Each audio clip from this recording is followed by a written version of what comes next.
Tequila. No, it's the other way. All tequila is mezcal. Not all mezcal is tequila. Okay. Yeah, Yes. so tequila and mezcal are the same thing. What's Chuck Liddell's mohawk? Shitty. It was this long. It was terrible mohawk.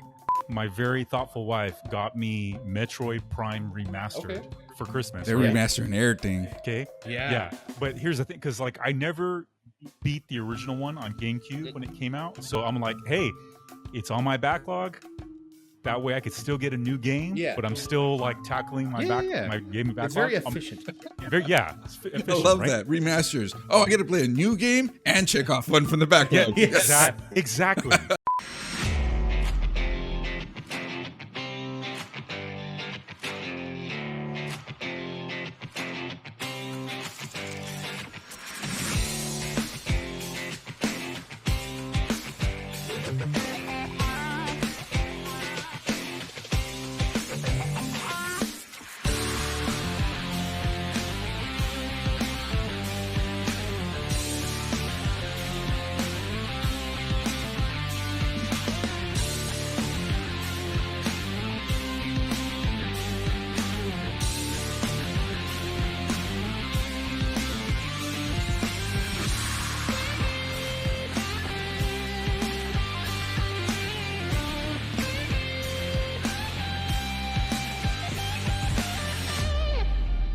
Hey, hello everyone. This is GTE number 33. We're back. We're back again. It's been a little longer than a month from the last show, but good reasons for that. Last time was Valentine's Day. We're not all gonna come hang out, just us dudes on Valentine's Day, right?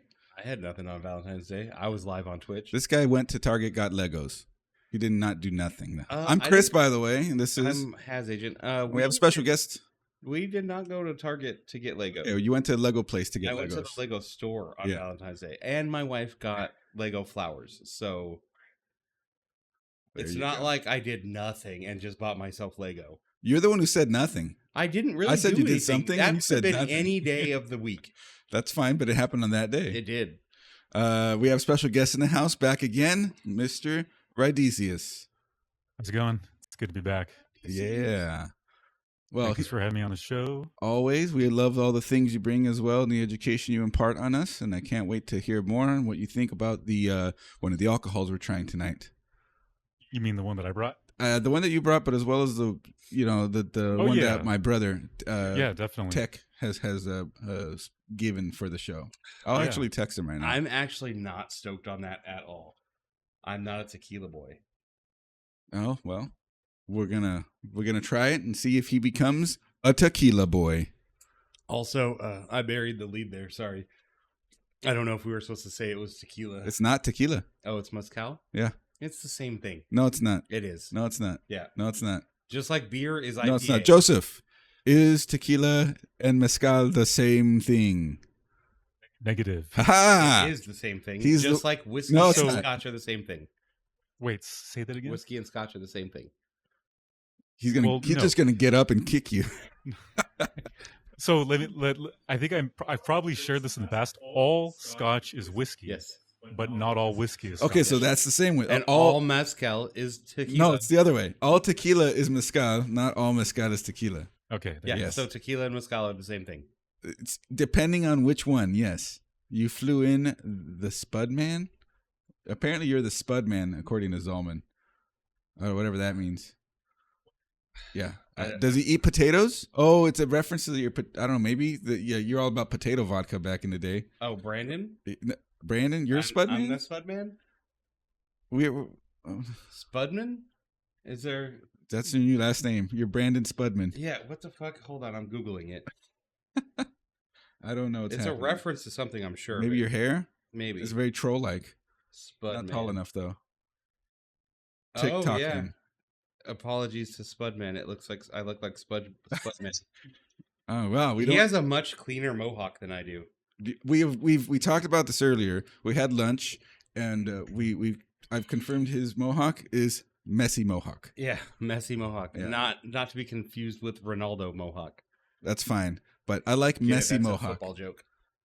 Because if girls can have a hairstyle called messy bun, he could have messy mohawk. I went from messy bun to messy mohawk. Oh. To be completely fair. Yeah, but you don't call it a messy bun on guys. I don't call it anything. It's just hair. Nope, messy mohawk. And I wouldn't even call this a mohawk. It's the tequila mezcal. Is a mohawk if it doesn't go all the way back? Is a mohawk a mohawk if you still have hair on the sides? Yeah, but see, like, I thought a mohawk has to be shaved all the way to the back. Like, even in the back, you have a mohawk. I don't know. No, well, what's Chuck Liddell's mohawk? Shitty. It was this long. It was a terrible mohawk. The same with Rampage's.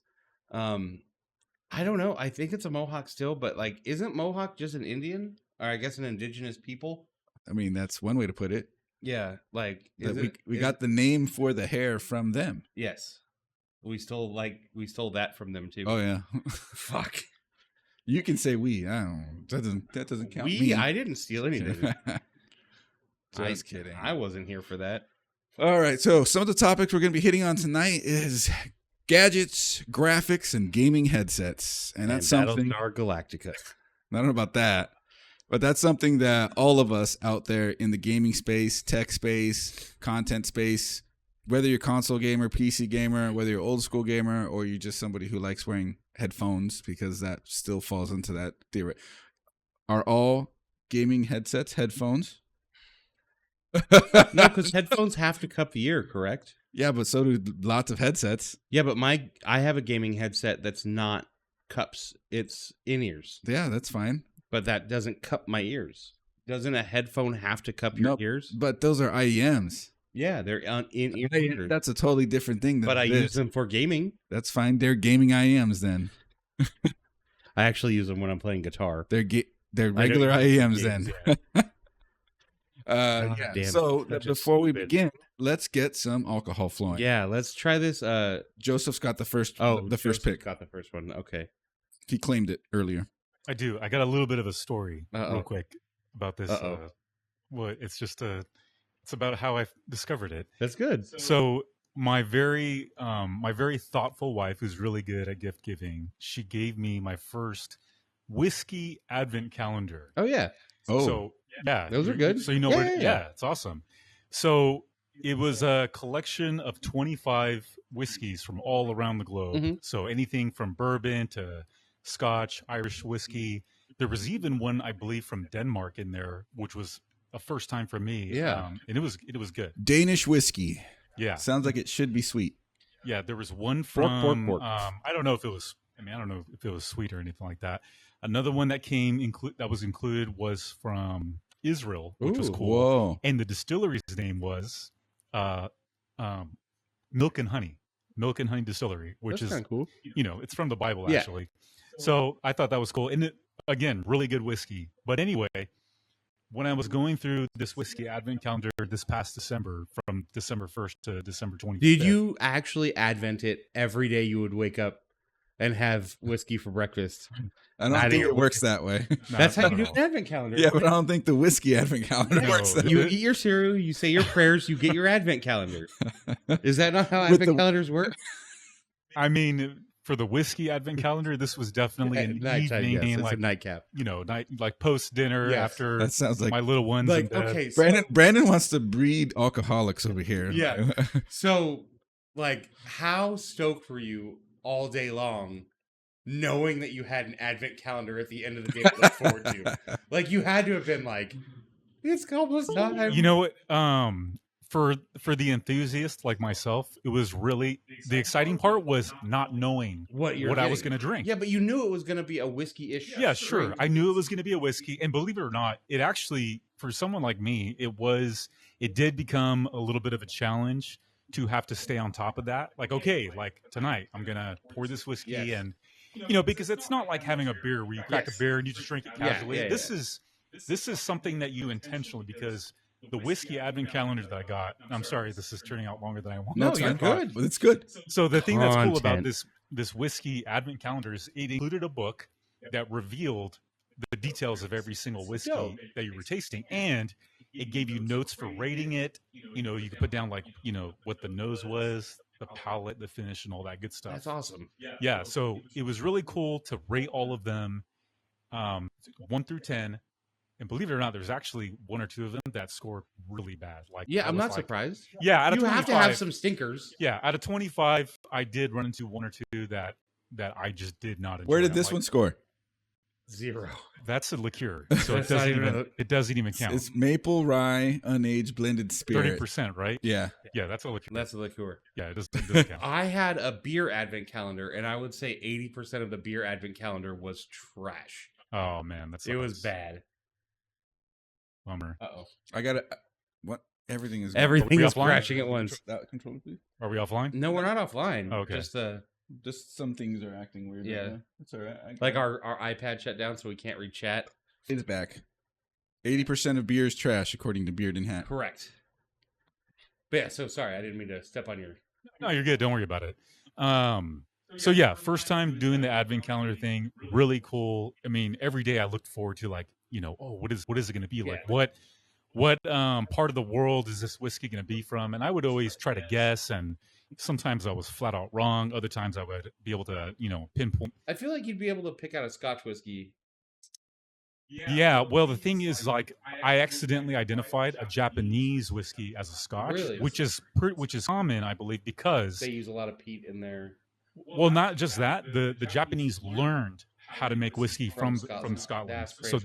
that's That why is crazy. Yeah. that's why I actually identified a Japanese whiskey as a the Scotch book's one. like the advent calendar. It's like if you identified a Japanese whiskey as a Scotch, you go punish yourself. Yeah. Like, Jeez. So the cool thing about these advent calendars that are coming out, and like I subscribe to a Snack of the Month club, is they come with the rating systems in their books now, and I think that's like one of the coolest things in these things. It's like almost more exciting than the product that you're drinking or eating, is that you get to rate it and add notes, and I always think that's really cool. I think it's cool that they added it in your whiskey, your calendar.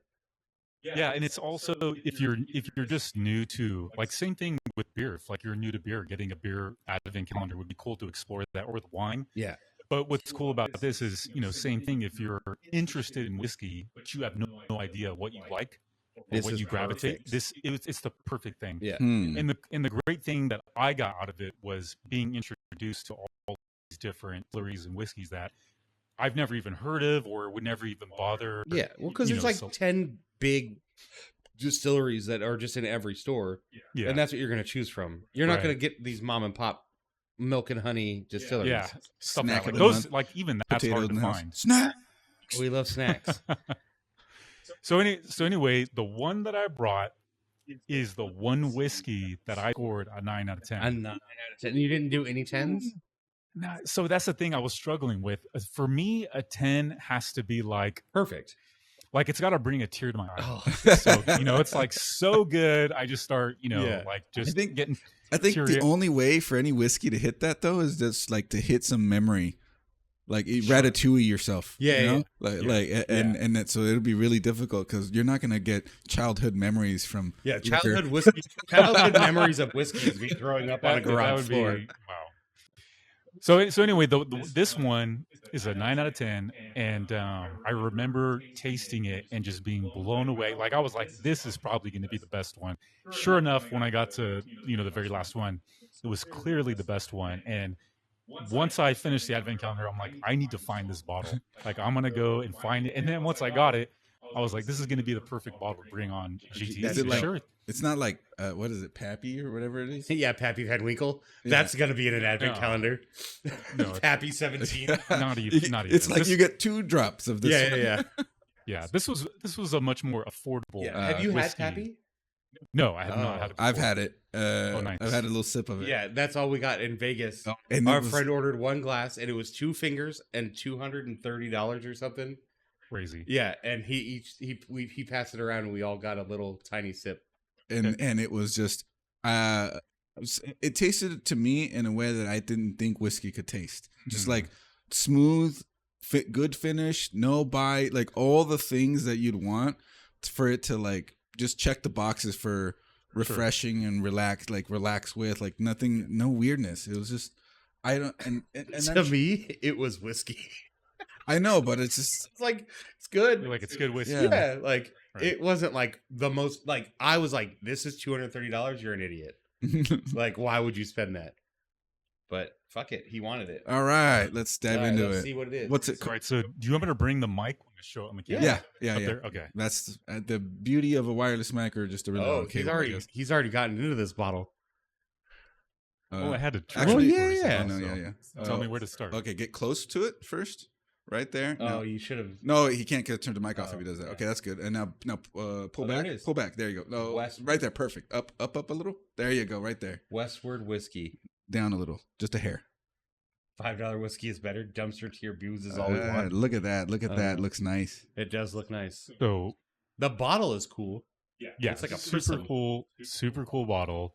This one is a American single malt whiskey, which is a recently ratified version of whiskey. Before, there was no actual legitimate single malt American whiskey in America. That was generally a type of, like, the whole single malt whiskeys was basically mostly for Scotch whiskey, and I believe some other whiskeys like in Ireland and things like that. So it was just until recently in December of 2024 that America can now legitimately make and label single malt American whiskey in America. So this is one of the, excuse me.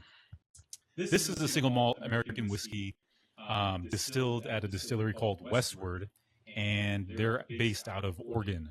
So Northwest Pacific Northwest. Let's go. Yeah. Pacific Northwest. So I'm going to Oregon soon. Maybe I'll see if I can find The distillery? distillery. Yeah, that'd be pretty cool. I love Oregon. Oregon's like one of my favorite places on the planet. And you could have gone to Canada, where it's even more north, Pacific Northwest. It's true.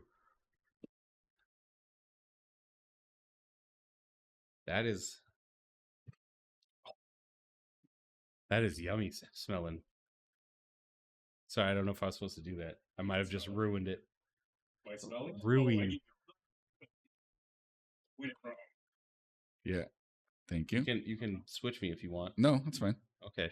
Because I know you're not a big fan of whiskey. My back will appreciate the extra. Yes.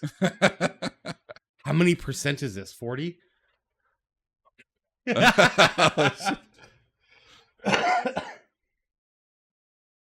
Let me know if you want me to turn the fan or the AC off in case it gets too cold over there. No, sure, it's fine. You're the one. You're not sitting there, Brandon. Yeah, I'm sure it's fine. Yeah, but he's long pants, long shirt. He's a tough dude. Beer said 400%. We just, as soon as we drink it, we're just like, Yeah. Just wasted. I feel so bad for what I brought now. Like, it's just so trashy compared to this.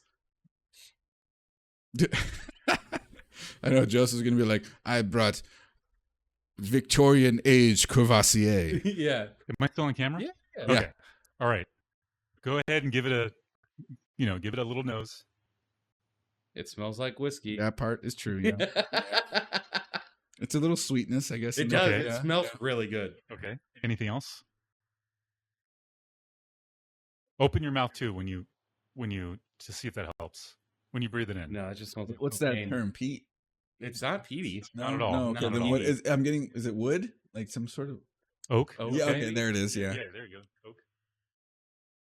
There's definitely a hint of something, Dude, but I'm famously Sorry. bad at not being able to Yeah. Identify it. identify If we- like sure. what flavors. If we had a torch, we could do the smoke thing with it too. Not that it would need it or whatever, but Yeah. No worries. So, like, is it a fruit of some sort? I mean, if that's what you're getting, That's what I'm getting. I'm No getting one- a fruit of, but I couldn't tell you what kind of fruit. so I'm gonna remember when I was asking you guys about desserts. Yeah. Oh. There's a reason for that. Okay, for me, and maybe you guys, it's smelling and tasting. It could be subjective. Like who's gonna say what you taste Yeah, and smell? yeah. That's up to you. For me, as soon as I smelled this right away, because I'm a big fan of this, it jumped out of the glass for me. Is cacao. Oh. like chocolate, cacao. So I don't know if you guys picked that up. Not at all. Even I if you can- say it, I can't. I can never pick it up. Wow. Even in, like there's like stouts. They're like, oh yeah, it's cacao nibs made with and it's all dark. What? Cacao nibs. Cow nibs. It says it on the I know. It's just such a funny. and I'm like, all right, cool. I'm gonna try this stout. Stouts It's just so thick. it's- I love the fact that like I'm like, ooh, it's gonna taste like something tasty like that, Yeah. and then it just no. My review would be, it'll get you drunk. It will. Beard and Hat in chat called you a sommelier of whiskey. He is. He really is. You missed it like I don't know 6 months ago. The Joseph? whiskey Maybe episode. 7? That was a good he episode. brought like 5 or 6 bottles of whiskey, and the whole And whole show was the whole- dedicated to yeah, to his whiskey recommendations and the education behind it. teaching us how to smell it with our mouth open and how But- you drink it and then inhale. Like he Mhm. taught us all this stuff. He even had the little Glencairn glasses. He has one, I think, with him. All right. Okay. So, do we want to look? Also, by the way, when he was asking about desserts, and I'm like, oh, we're gonna get cake. Oh, I Yeah. guess kinda with so alcohol. chocolate whiskey. Krypton. Yeah, so I asked that because for me, this glass, the nose and the palate just scream cacao and chocolate. So maybe you guys will taste it, maybe not. But either way, let me know what you guys think. Enjoy. Cheers. It's not a shot, but yeah.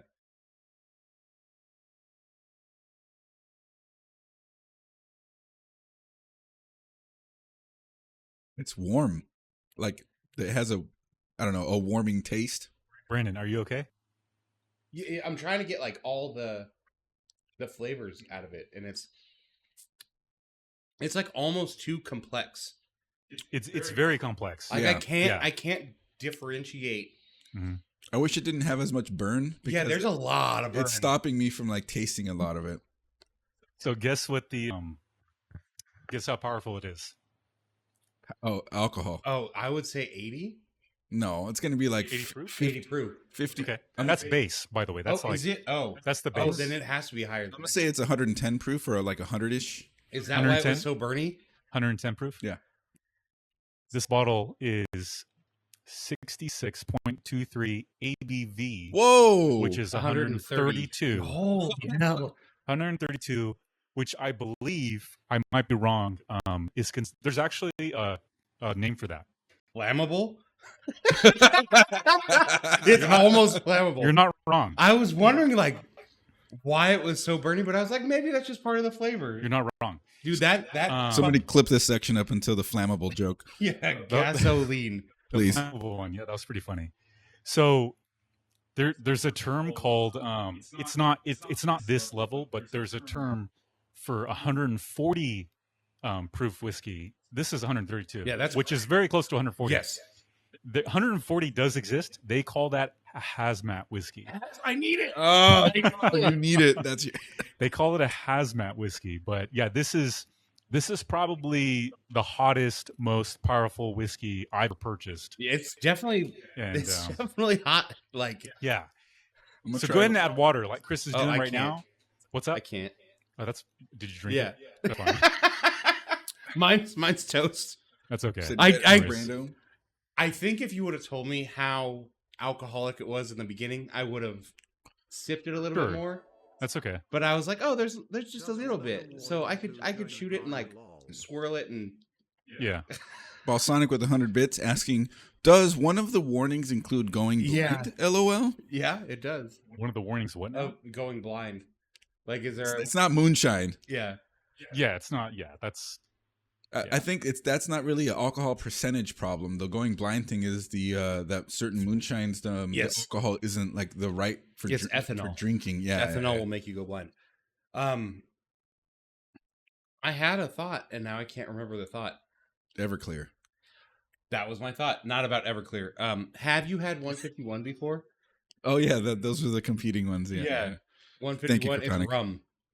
Maybe like a long time Bacardi ago. 151. Very We long used to time make ago. things called nitro cherries or nitro bombs, and you would dip maraschino cherries, drain all the juice out, and then put 151 in place of the juice. And then after like a week or two, you would eat one of those cherries and be blitzed. I only ever heard of this, and I never got to try it myself. But one time when I was up in Parker, Arizona, at the river, there was a little spot that they made a drink, and it was made with a bunch of Everclear, and the drink was served in like a 32-ounce mug. Oh no! And it tasted like Kool-Aid. No joke. No. I did zero taste of alcohol. Oh no! But made with Everclear. I've had alcohol. People would be face down with this, and thing. it's rough like that. It'll fuck you up. Thank you, Kryptonic. Yeah, thanks, Kryptonic. Like a trip for a coalition gaming trip. Yeah. River trip? I don't know. We don't do that anymore. We don't do trips like that anymore. But yeah, 151 used to be my jam. Huh. That felt the first sip that I took, it was easy enough to drink. It got progressively harder to drink. Oh wow. To me at least, like for my palate. Like it was very spicy. Yeah. And I was really thinking of chocolate. I was really trying to like chocolate. Yeah, and I still couldn't get it. Yeah. It was good though. I liked it. Like I wouldn't mind sipping on that at the end of the night. I would definitely take smaller sips. I'm curious as to what that bottle runs generally, or do you have to go to like Total Wine to find it, or can you find it elsewhere? I did have to go to Total Wine. Total Wine has a lot of things. I would say $60 for that bottle. It was sub 100. Okay. It was the cheapest. No, it was the cheapest one that they had. They had 3 different ones from Westward. Oh. So thankfully, the most affordable one they had was the same one from my whiskey advent calendar, because that was the goal. You wanted that whiskey. I wanted that specific one. Yeah. And this was it. But yeah, it's very, for the ABV that you're getting for this bottle, I mean, you could easily pour 1 ounce of it, add a significant amount of water, and it still be over 80. Yeah, 80 which is crazy. Yeah, so if you really think about it, it's really like almost like a bottle and a half. Yeah. Because if you put it on ice, girl math. What's up? Girl math. If you put it on ice, I have tried it once with a solid cube of ice, and it goes really great with that. Yeah, because it's that high ABV stands up to that ice cube really well. Yeah. Not to mention the fact that when you're drinking on a solid cube of ice, the whiskey is changing throughout the duration of you drinking it. Correct. Yeah. Yeah. Because I'll easily make a drink like this on ice lasts for 30 plus minutes. And so during that 30-minute time frame, as the ice is diluting it, it's changing, the character slightly of the drink, which is cool. Every drink you have is going to be different. Exactly. That is cool. And mellower and mellower as it goes. You get your money's worth over that 30 minutes that you're enjoying it. Yeah. It's like me gambling with very, very slow amounts. Yeah. What's cool about this whiskey is it's still on my palate, and I've taken 2 drinks of Rockstar, and it's still on my palate. So that's a testament to the finish. Yeah. The finish of this whiskey. It sticks around for a long time. So I do wonder. Balsonics mentioned that, like, he says, when it comes to drinking with ice, it becomes like a box of chocolates. You never know what you're going to get, just a hangover at the end. And that makes me think, I wonder if the quality is there that you don't get a hangover from it. Aren't most hangovers sugar-based? Yeah, but or mixing, stuff like that. Like, like my dad for this, for my cousin's husband's birthday party. My cousin's husband's birthday party. Yep. My dad drank a lot, but that whole day he was only drinking one tequila. Like he eventually got different bottles, but it was all still the same. It was 1800. 1800, what is it? The clear one, so silver, whatever. And that's the most I'd ever seen him. Drunk? Most. Yes. Wow. Yeah. And, I helped him up to his room at night, and he went to sleep. I called him the next day, and he goes, yeah, I'm fine. Yeah. And I'm like, really? Yeah. Yeah. If you're drinking water throughout, I've noticed, as I get older, if I just drink a bunch of water throughout my drinking night, I wake up fine. But I do that still. I'm always drinking water, and I still get got, and I don't know what the problem is. But then I think, okay, maybe I was mixing, I think if you stick to the same dehydration. Beard's right, Joseph's right. But people say the same thing about tequila. If that's why there's a push to start labeling things differently. So ones that have additives, those are the ones that give you bad hangovers. are labeled differently than the ones that are clear of additives. That even the people who make and advertise them and sell them and talk about them, tour guides and all that, they say no additives in tequila, no hangover. Yeah. So maybe that was one of the sugars processing too. I was having Tylenol, but you can't. I wouldn't do Tylenol and alcohol. That's like you're killing your liver extra. Maybe ibuprofen doesn't go to your liver. Also, Mad Dog is not what the MD stands for in 2020. Fun fact. What is it now? No, it was never Mad Dog. That's just what we nicknamed it as a collective. It's like Monte Duom or some shit. Like they try to be fancy. Yeah. Also, MD 2020, some of my favorite stuff. Except you remember that episode? I remember the episode that you bought. You're like, oh, look at this MD 2020, and I looked at it, and I'm like, how long was this on the shelf? It was covered. No, in dust. that was the Warheads Four Loco pregame. Oh, okay. The Mad Dog 2020 flies off the shelf still. Bum wine. Yeah, I love Mad Dog 2020. We should get Joseph some of that. Thank you for the whiskey, Joseph. Yeah. Thank you, Joseph. That was very kind of you to share. Yeah, no problem. Were you guys cool with me concealing the ABV till the end? I mean, that was fun. It was fine. okay. I just wish you would have warned me, so I would have savored it. Yeah, savored it a little bit more. Do you want a little bit more? Not right this second. Okay. I do want some later for sure. Yeah. I think it's good and it's definitely redrinkable. I would have double drank. I don't know how to say that. Like I would have savored it and had another sip later. Like I thought you gave me one good sip, so I fucking pounded it and don't worry. My whole I'm pretty sure my eyes watered. You even asked me if I was okay. And I was like, yeah. That's because I saw the twinkle in your eye from here. I was just trying to really figure out the flavor profile. You can't. Sure. And as alcoholic as it is, I know why now. No worries. I've created one of the best gifts of Brandon from when he saw you drink this and he did his impression of how you looked when he drank it. What happened? I sent him this gif. Oh yeah, it was rough. It was great. We need to revisit that MD 2020. He wants 24 shots. I don't think I do. What's up, Luke Force? How you doing? Luke Force in the house. Okay, so Look at this. I'm really excited about this beer that I brought. It's not nearly. Can you grab me two of those glasses, please? 3, because you have your own glass. I got a glass. Yeah. So I have a problem, Joseph, and I'm sorry. They only had 2 of these beers at the store. So we have to share 2 cans of beer through 3 people, which is fine, but it's just not as intended. One of these days, Joseph is just going to be like, that's fine, I want to get drunk. Yeah, which is fine. No, I know he'll never. So, but I'd be like, Joseph, is everything okay?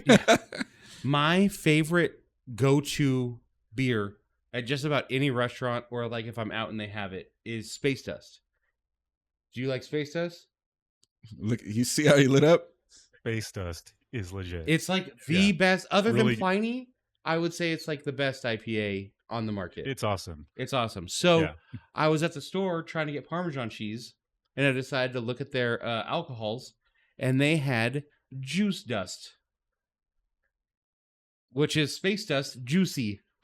And I said, okay. And I tried to grab 3 cans of it, but they only had 2 cans of it. So if you would kindly hand me the... I just thought to myself, did I take down those bottles of Nightwing sauce? And I don't know if I put them. He gave them to me when we were outside, right? Not in the at lunch. No, he gave them to you when you were in your truck. You Okay, took them good. and put them in the back of your Good, truck. good. My memory's terrible. Juice Dust, yes. Good. I got wing sauce. So when I first saw this, when you see it in the thing, it says 19.2. And I thought, there's no way it's a 19% beer. And I picked it up. Oh, can you do the honors, please? Yeah. And I picked it up, and close, it's only close. an 8.2. A little higher right there. And let's wait. Closer. Okay, now pull back just a Oh my little. god, the eyes fucking came out of focus first. Nice, right there. Yeah. Look at that. Juicy IPA. Yeah. Juice Dust. Yeah. Thank you, sir. So, Elysian is one of my favorite breweries, and then Juicy, I don't know about Juicy IPAs, but... Well, that means hazy to me. It's a little bit hazy. So I'm going to pour a little bit of this.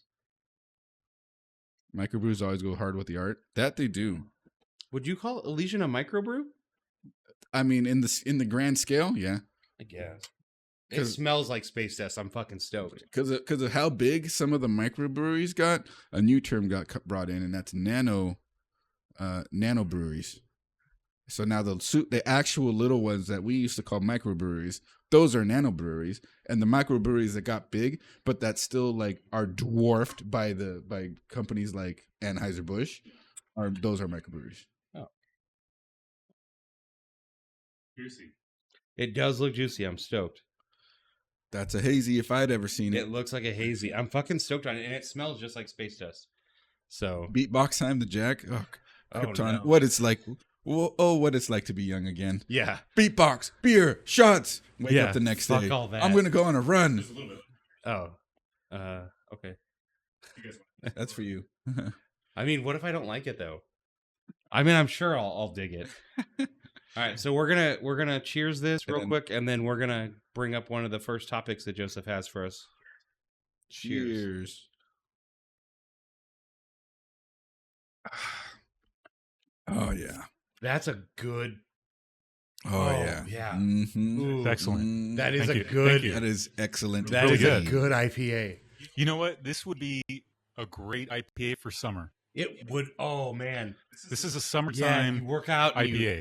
You work You work outside. out. Oh. You work outside and you're pickaxing your grass, and then you get inside and your wife's just like, "Here's this juicy IPA." Yeah, drink while mining.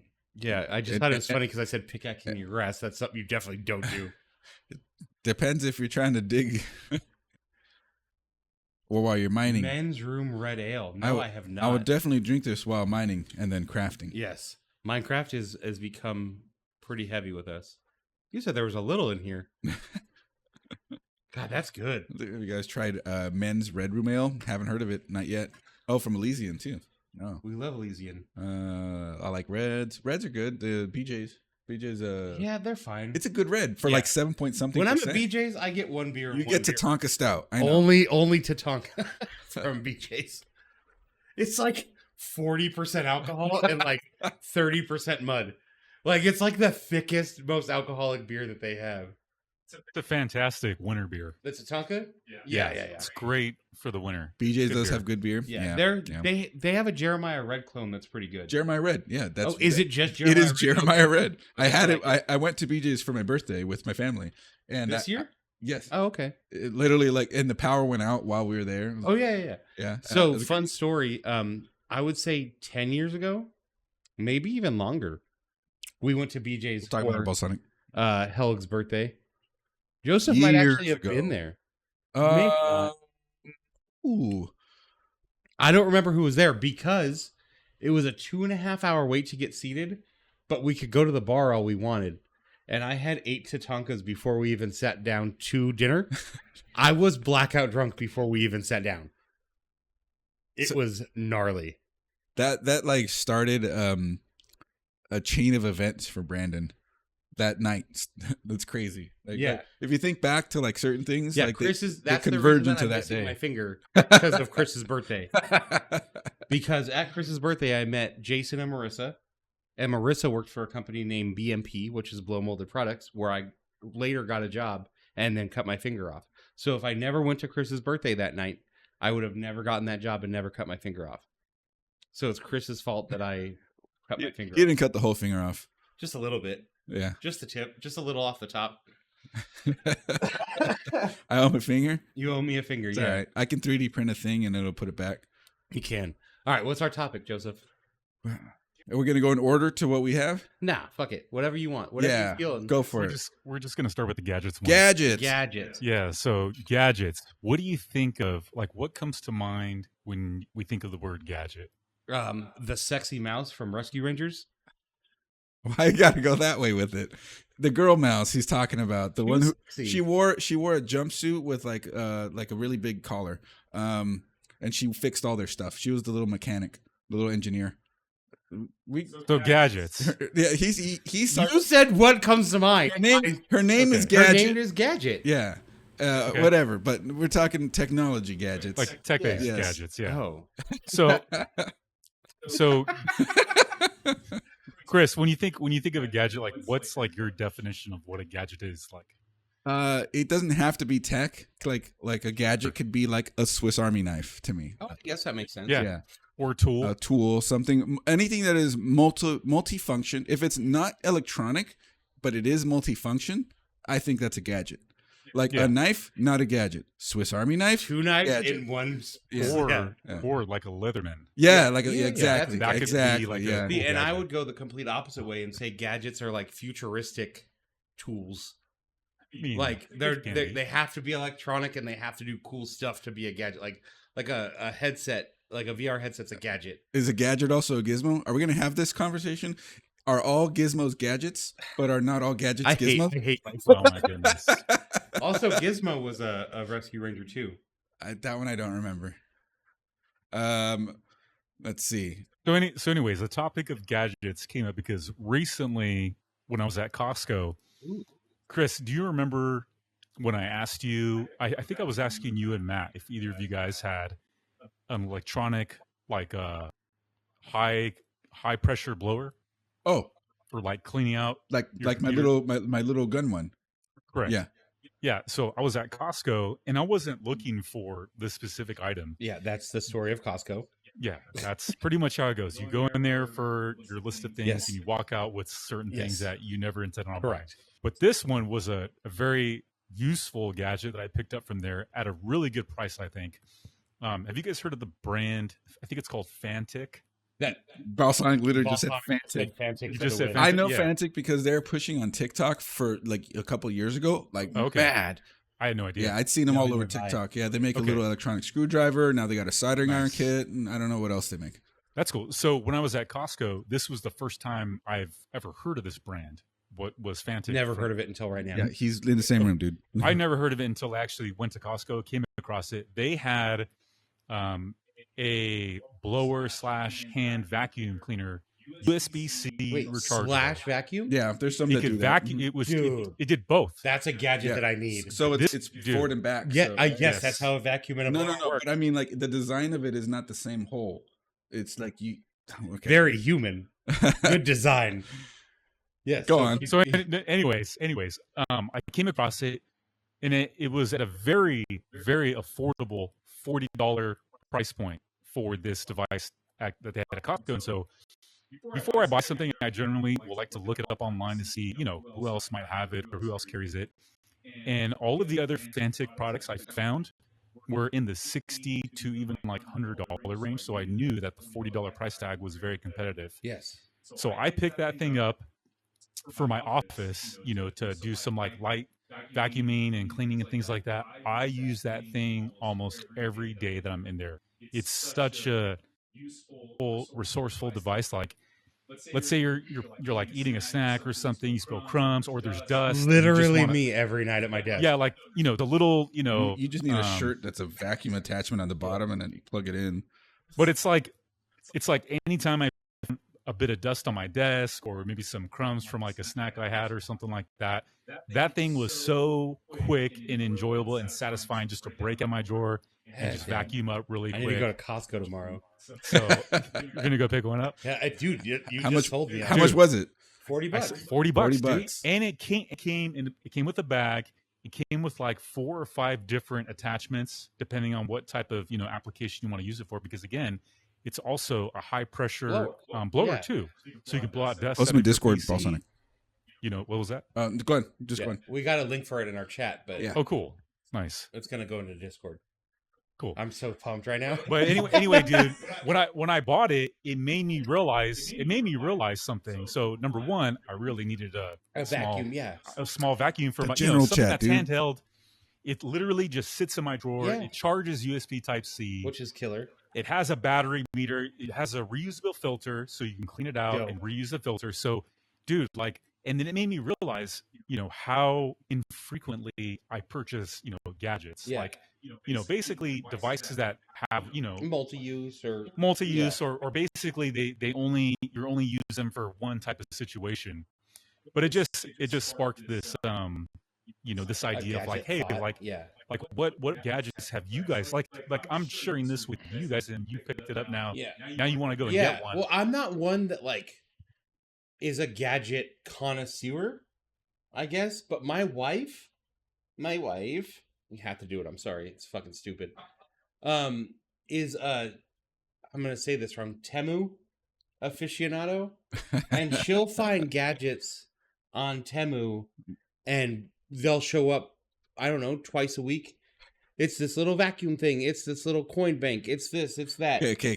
Perfect. KKK. You know? I have the perfect video idea possibly, and Okay. maybe we can get the one from Costco, Yeah. but let her find one on Temu, Yeah, and maybe. and there we yeah. go. She Temu- got me a little pink circle with brushes on the bottom and a button on top, and you push the button, and it's a little vacuum that you move around your desk, and it's so satisfying. I have a big beard.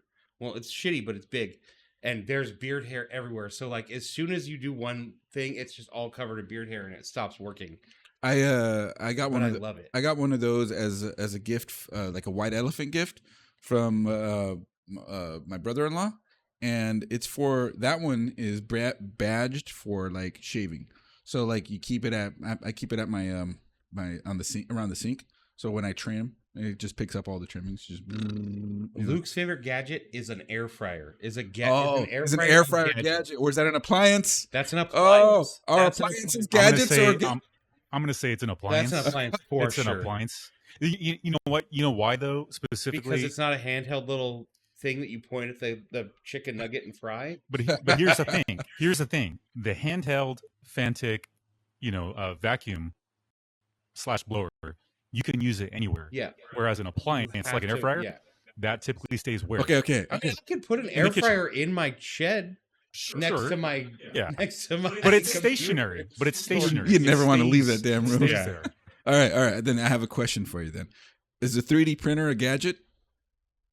It's an appliance. I would say it's an appliance. Yeah, but it's not. Okay, it's an appliance that makes gadgets. But now, have you seen that 3D pen? Yes, that's a gadget. That for sure. That's a gadget.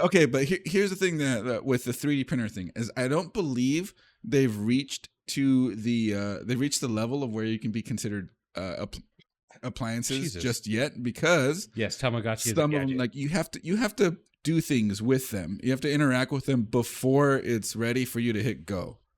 And I think that's the difference of like an appliance and a gadget too, because an appliance, you turn it on and it's ready.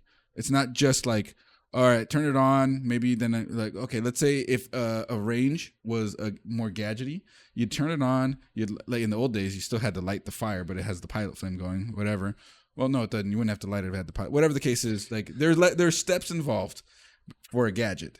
And an appliance is supposed to just work. And that's like this whole push with 3D printers nowadays is that people want them to be appliances. People don't want... If I buy a 3D printer and I have to fuck with it for 3 hours before I even get to 3D print something, I better take that thing out of the box, load it up with filament, hit go, and I better have a boat in 40 minutes or I'm riding.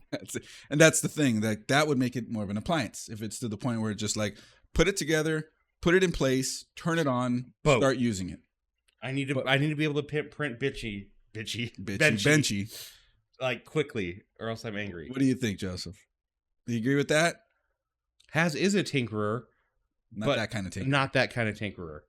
So, do I agree that 3D printers are gadgets? No, yes, yeah. Because you said that you called it an appliance. Well, and also, do you agree that 3D printers should come out of the box ready to go? What happens if I say no?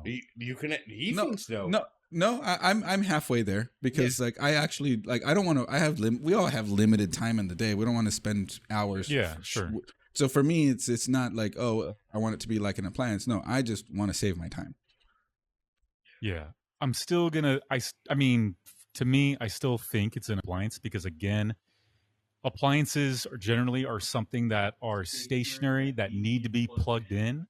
Whereas gadgets have a little bit more freedom, like they're more mobile. They're more mobile. You can take them and use them in any environment or situation. Right. Yeah, that's what makes it a gadget is the fact that you can use it in different situations, regardless of where you're at. I like that we're talking gadgets because like a story between me and Olga that goes back to before we even started dating was she had asked for like certain gift ideas, and I had said gadgets, and it turned out years later she's all like, gadgets. What the fuck is a gadget?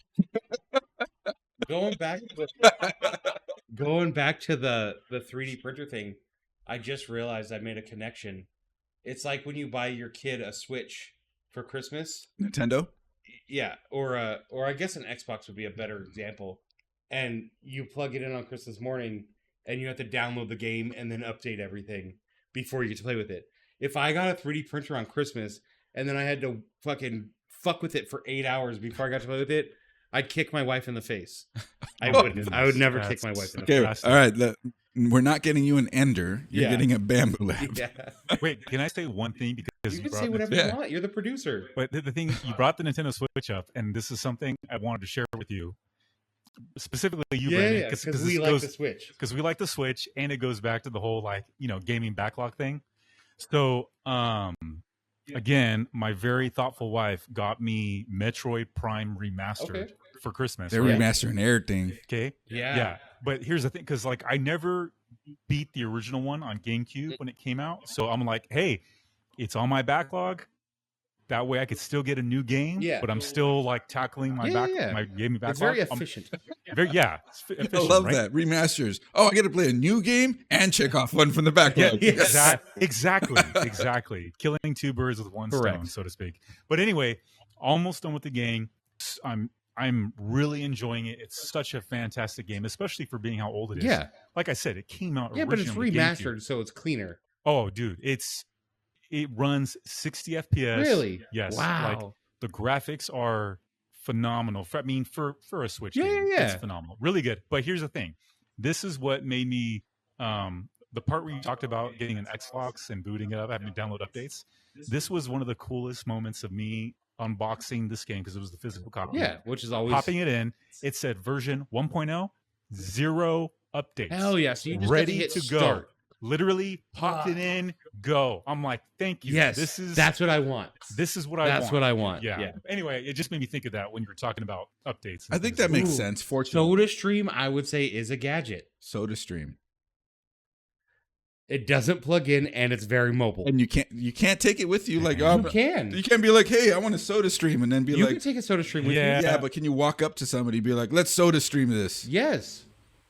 With a backpack with like a battery bank. What are you talking about? A SodaStream? Oh, it's all air. It's just a CO2 tank in a canister. Yeah, it's just a standalone gadget that you can plugged in like an appliance. Yeah, and you can carbonate whatever you want. Beard thinks it's an appliance. Oh.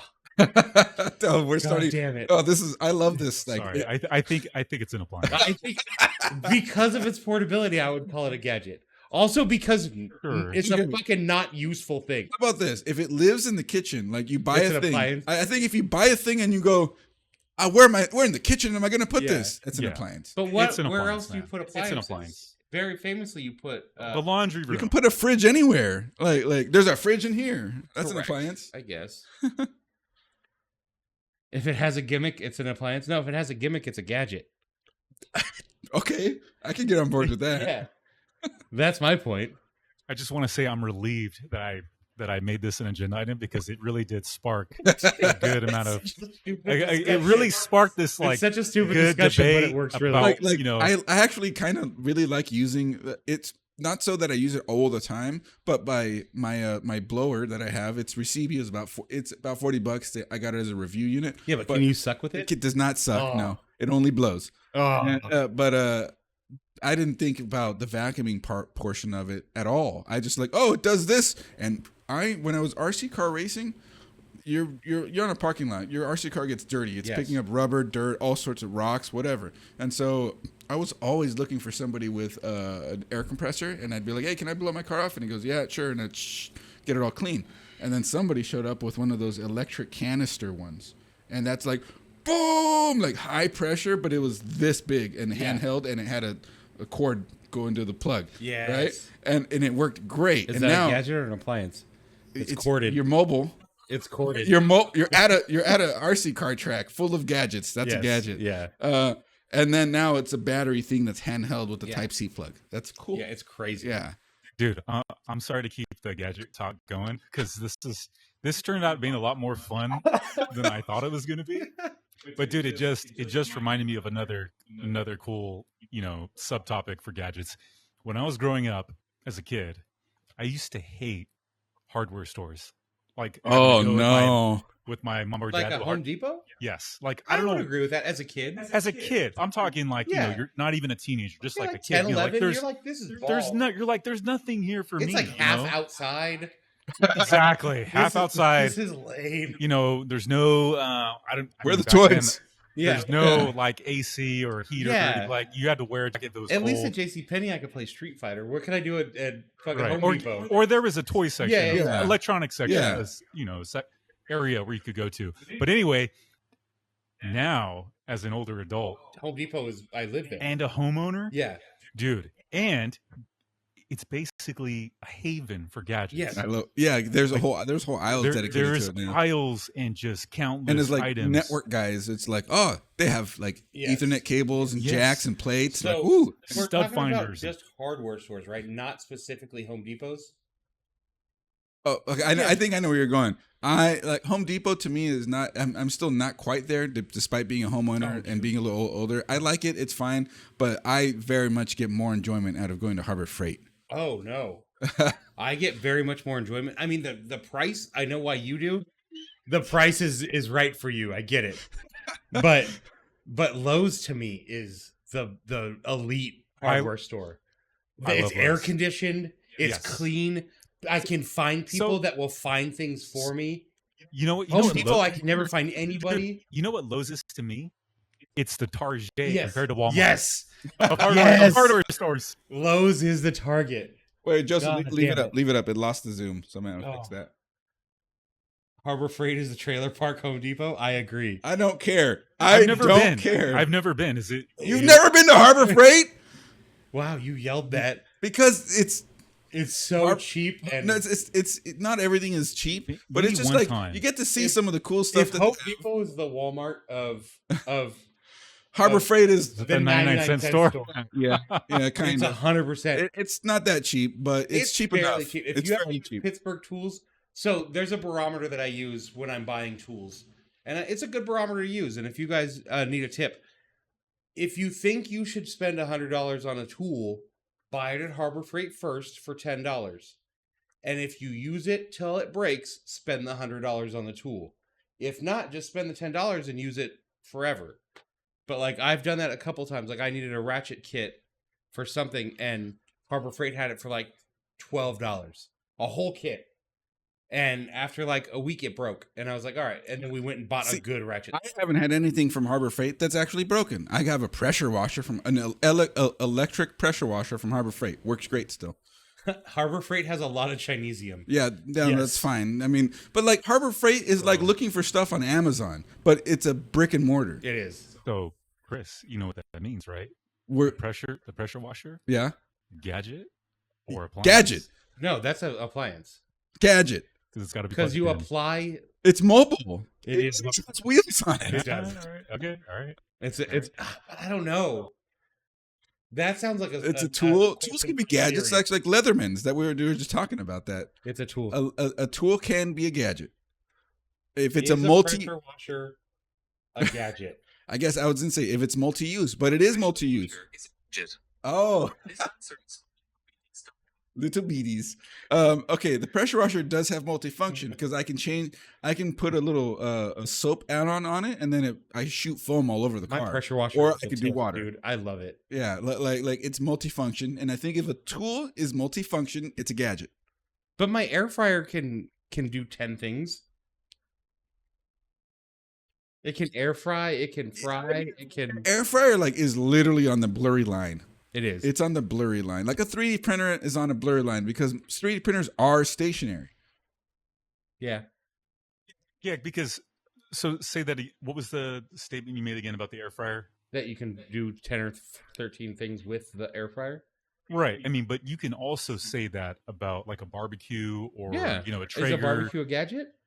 No, it's an appliance. True. I You actually don't plug it in. it's mobile too. It's Fuck. mobile. No. But it, Oh, fucking damn. We're just But you- we're but you- devolving. but you can't use it indoors. You it has can. to. You want? You don't want to, but you can. All right.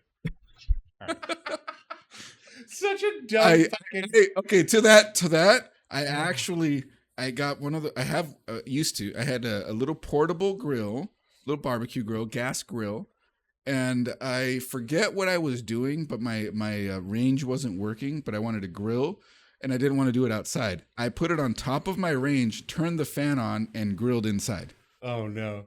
No problem. Yeah, I have an exhaust fan. Yeah. It was under the exhaust fan. Wichita says break it all the way down. Is fire a gadget? Because fire can do so much. and it's Fire is a tool. It's not. It is not stationary. Oh, shit. And then Beard says you cannot use a barbecue indoors unless you want to try to see God. I just explained how I did it. Yeah.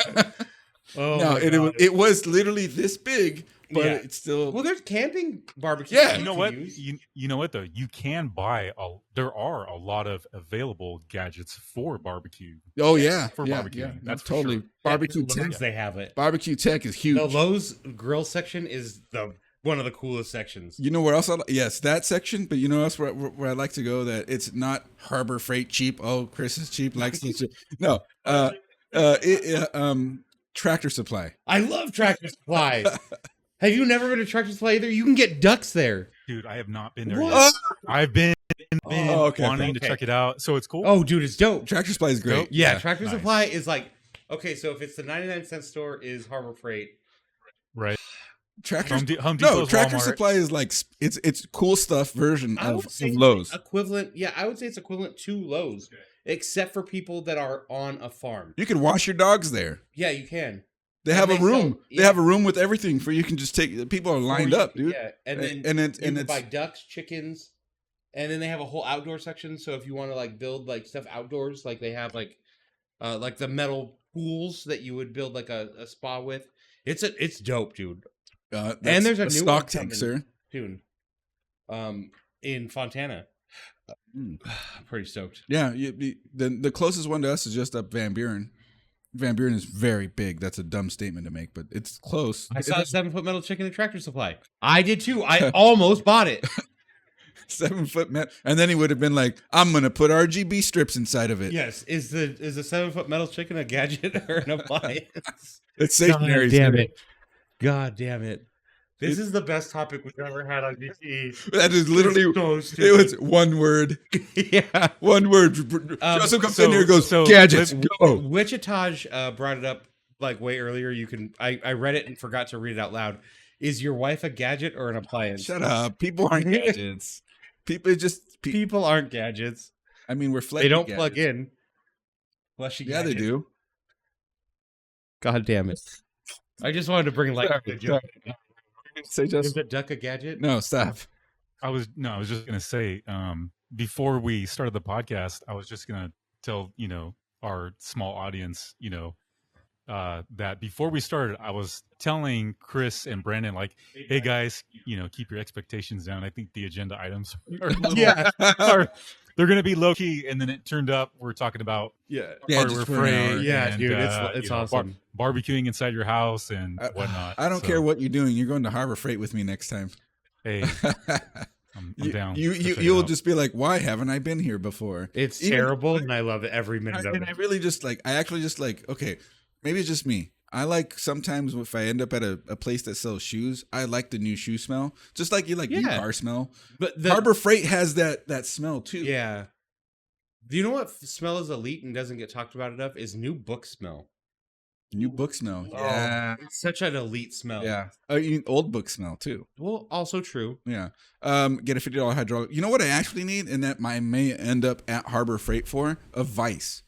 Yeah, they have vices. Dude, it's just so dumb. I don't have a vice, and it's come up a few times just randomly where I'm like, I don't have a vice. A vice would make this thing that I'm doing really, really simple right now. But instead, I have two pliers going, Yeah. and it's stupid. Yeah. Do you know what I bought at Harbor Freight that I was stoked on? And it was $7.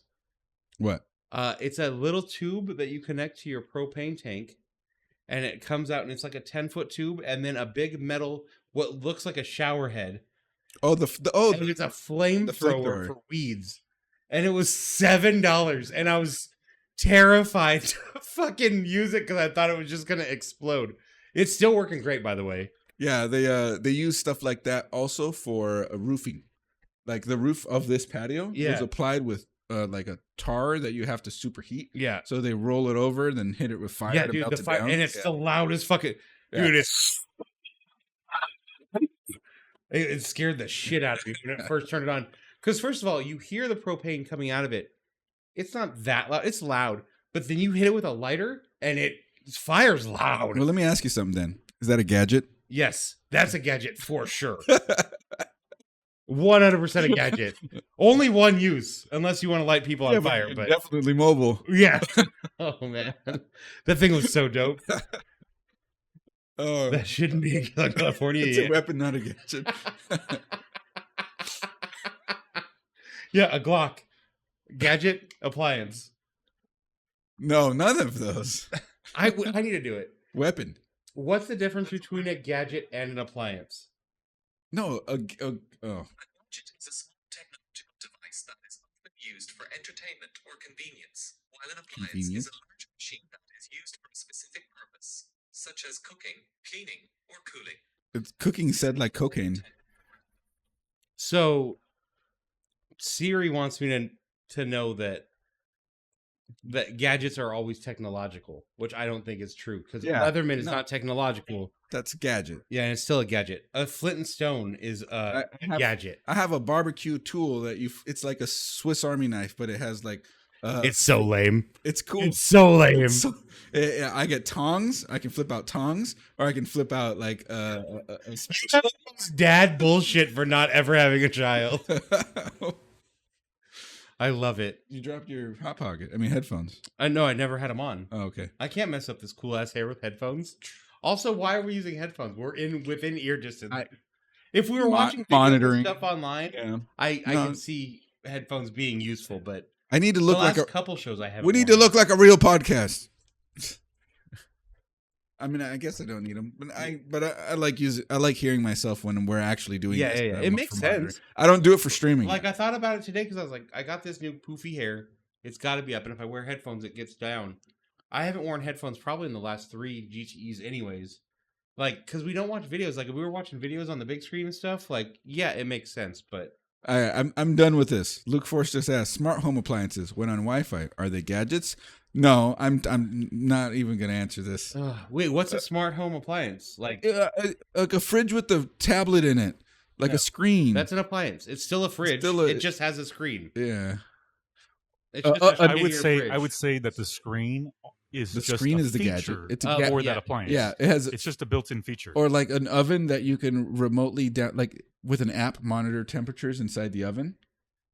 But the oven's still in the one place, right? It's just a feature. Yeah, smart appliance. Yeah, can we talk about that for a second? It's like can we stop making everything smart? I don't need my fucking. We're back to that. Yeah, last month we talked about that dumb TV. That's why I made the joke. Yeah. He called his TV dumb, and then it wouldn't connect to the internet. It work. He shouldn't have called his TV dumb. I had to disconnect everything and make it forget what I said. That's hilarious.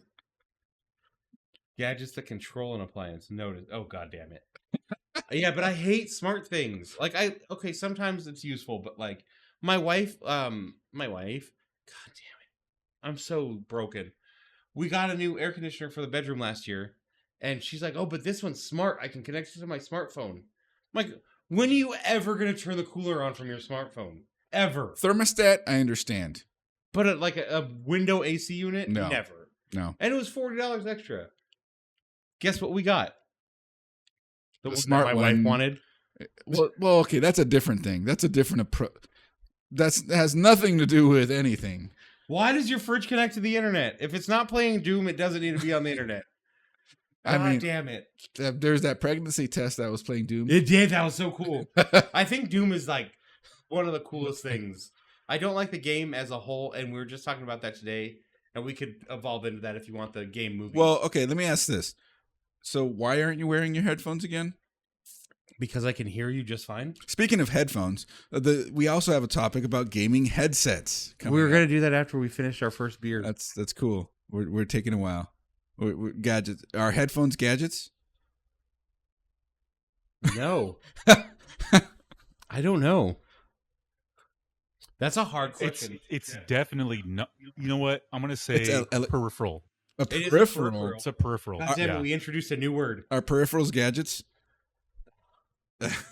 I hate all of you. I hate all of you so much. Joseph started this. Sorry. Dude, again. Okay, so he doesn't want to be our producer. And I don't understand why. He just doesn't want the credit, I don't think. He's too shy about the credit. But like he comes with these topics that he thinks, oh, they're lame. And then they evolve into this. And This is what happens. Sometimes we're all like, we don't know what to do. yeah, without Joseph here, like No, but I get here and I'm like, what are we going to talk about tonight? And Helg's like, I don't know. Well, what do we have? Buzzballs. Okay. And then we like devolve into just stupidity. With Joseph here, every time he's here, we have like intelligent fucking conversation. Thoughtful conversation. Even if it is about stupid things like your wife being a gadget. Like it's like you make jokes about it, but like what we're doing is really advancing a plot on a smart conversation against just repeating the same thing 40 times. I don't know, man. I'm stoked that Joseph's here. Thanks, man. I appreciate that, and I'm glad to be here.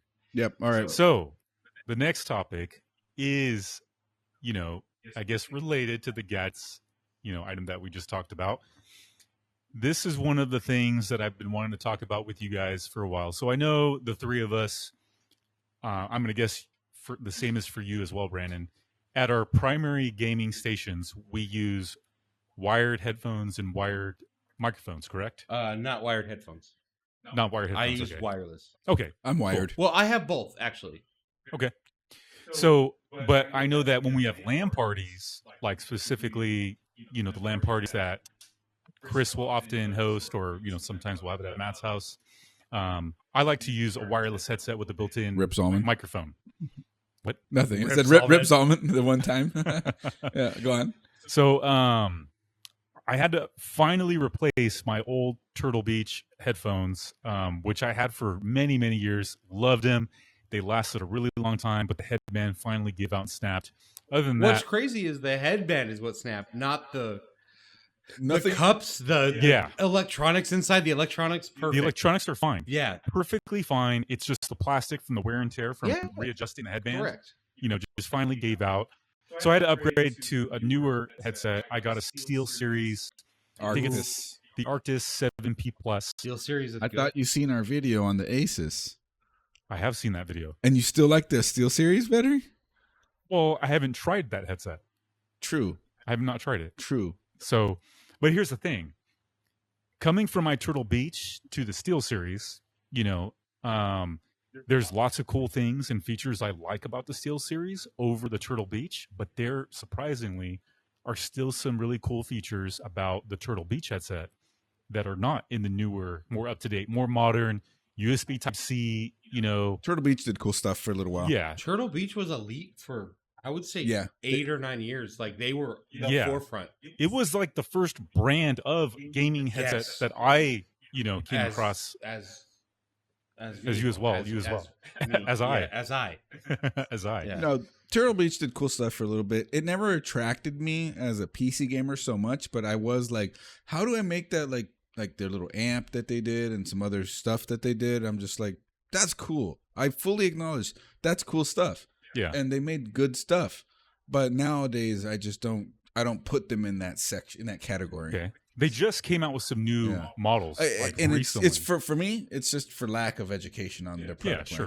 line. Everybody talks about Steel Series, and it's I all think Steel Series just in general is a good company. Their mice, their keyboards, their like okay. and it's Can we just call pricey. it what it is? I think Steel Series. Logitech. Like Logitech is not Steel Series? No, not no, Not anymore? no. I don't know about It anymore. I don't think it was. Look it up. Sure, that's the producer's job. But I thought all right, it cool. Do it was. yourself. I do want to say that I did own a Logitech. I think it was called The Arctic 3 gaming headset. Arctic 3. Yeah. Arctis 3. Is that Oh. what That's, you that's just- Steel Series. Yeah. Yeah, is that not just what you just said you bought? Arctis. They name everything Arctis. Oh, I didn't know that. Yeah.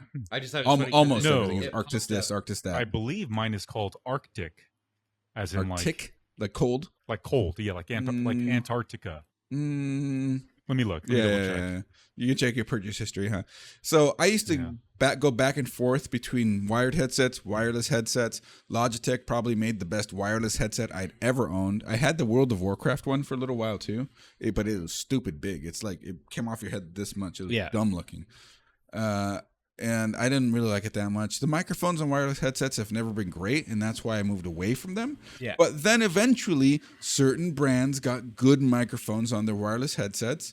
It's still not commonplace for a wireless headset to have a good microphone. Correct. But the ones that do are generally pretty expensive, $150 or more. I have the Corsair Voids. Voids don't have a good microphone, but they are good headsets. Use the microphone when I'm building Lego, and I can tell. And it's not the worst thing in the world. No, I never said it was great. Yeah, I never said it was bad. It's just not the best. Like it's not clear. They're never clear. They sound muddy. All of them sound muddy until you get to a few that don't. Yeah.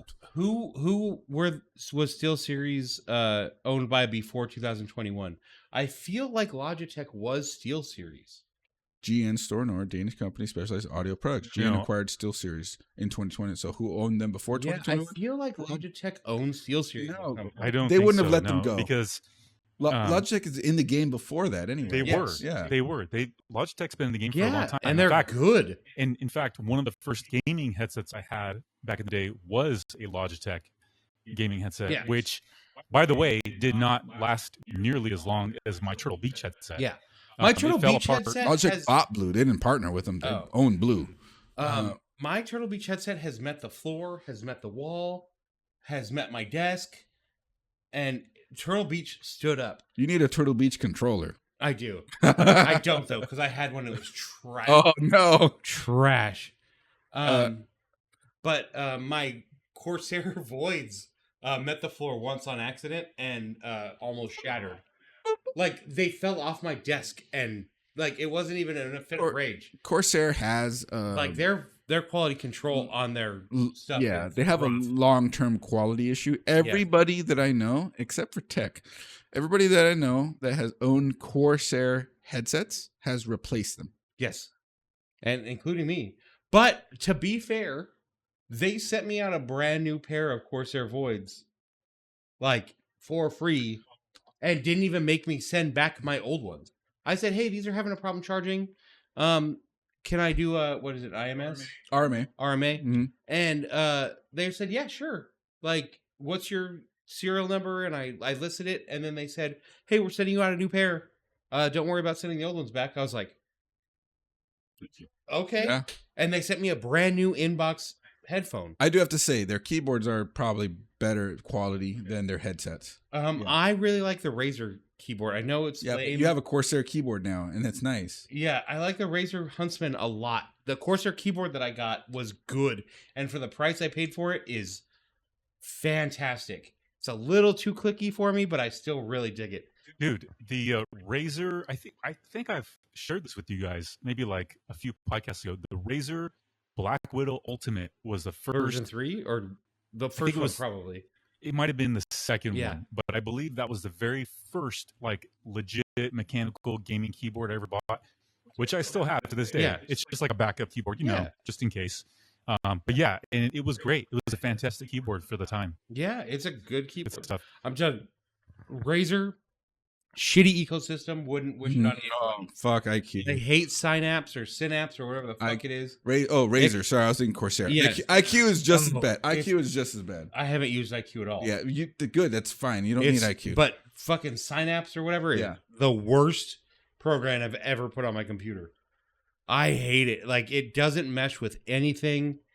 It's mad. But that's one of the reasons why I would probably never buy a Razer gaming laptop. Yeah, even though I would, full of their shit. Yeah, because it would be absolutely like bottleneck to the dick with their fucking Synapse or whatever, with all of their garbage software. Big sad. We can ask Quack about that because he had a Razer Blade. I remember him bringing one to one of your LAN parties. By the way, I do stand corrected. It is Arctis, so thank you for correcting me on that. Not Arctic. But it's white, right? White headset. That's why you think Arctic. That's why I think I probably thought that. Because that's what I thought when I looked it up right now. It looked like it said Arctic because I saw the white and I went, because Arctic as a PC tech brand is its own brand. Arctic makes coolers, thermal paste. That's why I said that. I think Oh. Yeah. because I was thinking of that brand. They are some of the best air coolers, and Yeah. and even their AIOs. Nice. They make some of the best ones. They're just not flashy. They only true. recently got flashy, but like all they did was add RGB fans. They didn't do anything. Their pump is so awesome because the pump itself has a fan attached to it to blow air on your VRMs, the voltage regulators around it. I'm like, that is awesome. I don't want one with a screen on it. Give me one to add functionality. Yeah. Like do something, and it's significant. And their radiators are thicker, so you get better temps using their products. We love it. It's awesome. I love Arctic coolers, AIOs, and thermal paste. Yeah. I swear by the thermal paste. I get Arctic. I default to MX4 for everything. They finally moved on. I think they're up to MX6. Finally, though. But like it went to MX5, and then something happened, and they pulled it off the market, and now I think it's MX6. But I haven't tried MX6 yet. I still get MX4, and I use it on everything. Yeah. It's like All right, French red guys. hot. We just went to ads, so we're gonna take a quick pee break. It just said that we were going to ads. I don't know why it didn't pop back up. Do you really want to go pee? Yeah. Okay. We're gonna go pee real quick. Come back with a second beer. We got Come more back. topics, you guys. Yeah, we got another Stick with us. topic and a half. So we'll be right back. Oh, ads only lasted 30 seconds. Well, we're still gonna take a quick pee break. We'll be right So- back. We're back. All right, cool. We're opening a new beer. Show it up. Maybe. Let's hope. We got a Delirium yeah. here. Thank you, Philonex. Delirium Belgian, Mm-hmm. and we got some snacks, and yeah, that's where we're at. I got up and I went outside. And as I was peeing, I got a little wobbly, and I was like, I need some chips or something to fucking to Absorb. soak up a little bit of this because I was getting drunk. Which I mean, I guess is the point, but I'd rather not be drunk. I like having a good solid buzz. We will wobbles, but they don't fall down. Drunk. Yeah, my stream tonight is gonna be lame. It's gonna be sitting there half eyes I want open. to see you. Yeah. That's fine. It's out of camera. Well, you can actually put it here, and then it's in camera being shown. One up here. Thank you. That's why I. Thank you. Hell gave me tortilla chips, tortilla chips with no salsa. Nope. Cheers. Oh. Mm-hmm. So I need to ask. Man, that is such a fragrant fucking beer. The topic of the day, I do have queso. Queso.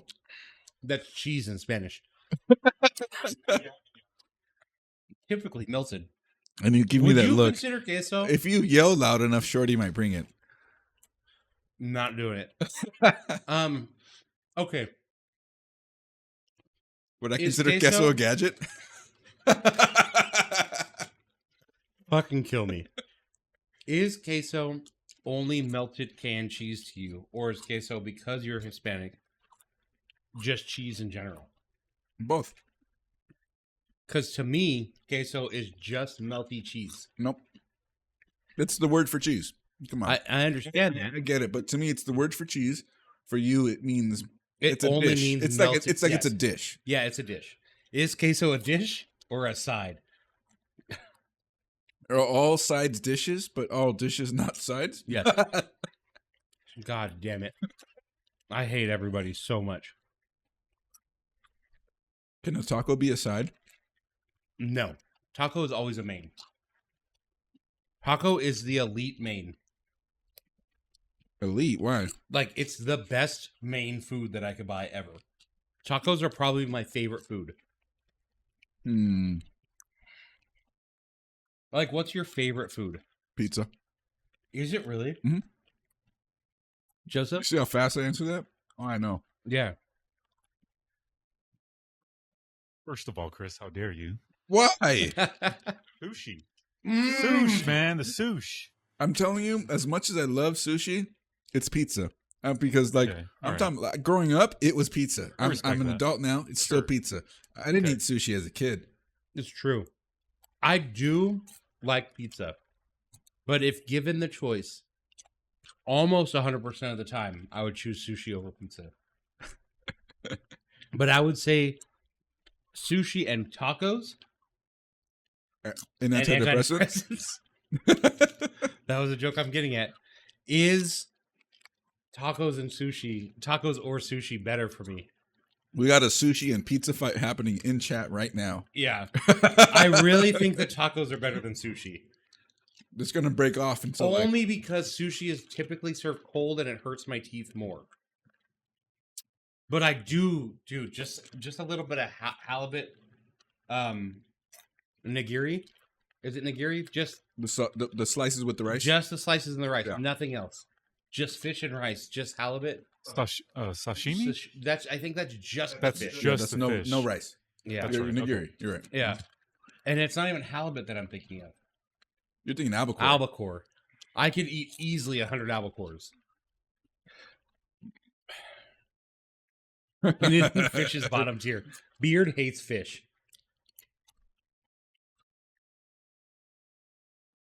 Yeah, the idea that he's so close to Maine and doesn't like lobster, it hurts my soul. Oh no, I love lobster rolls.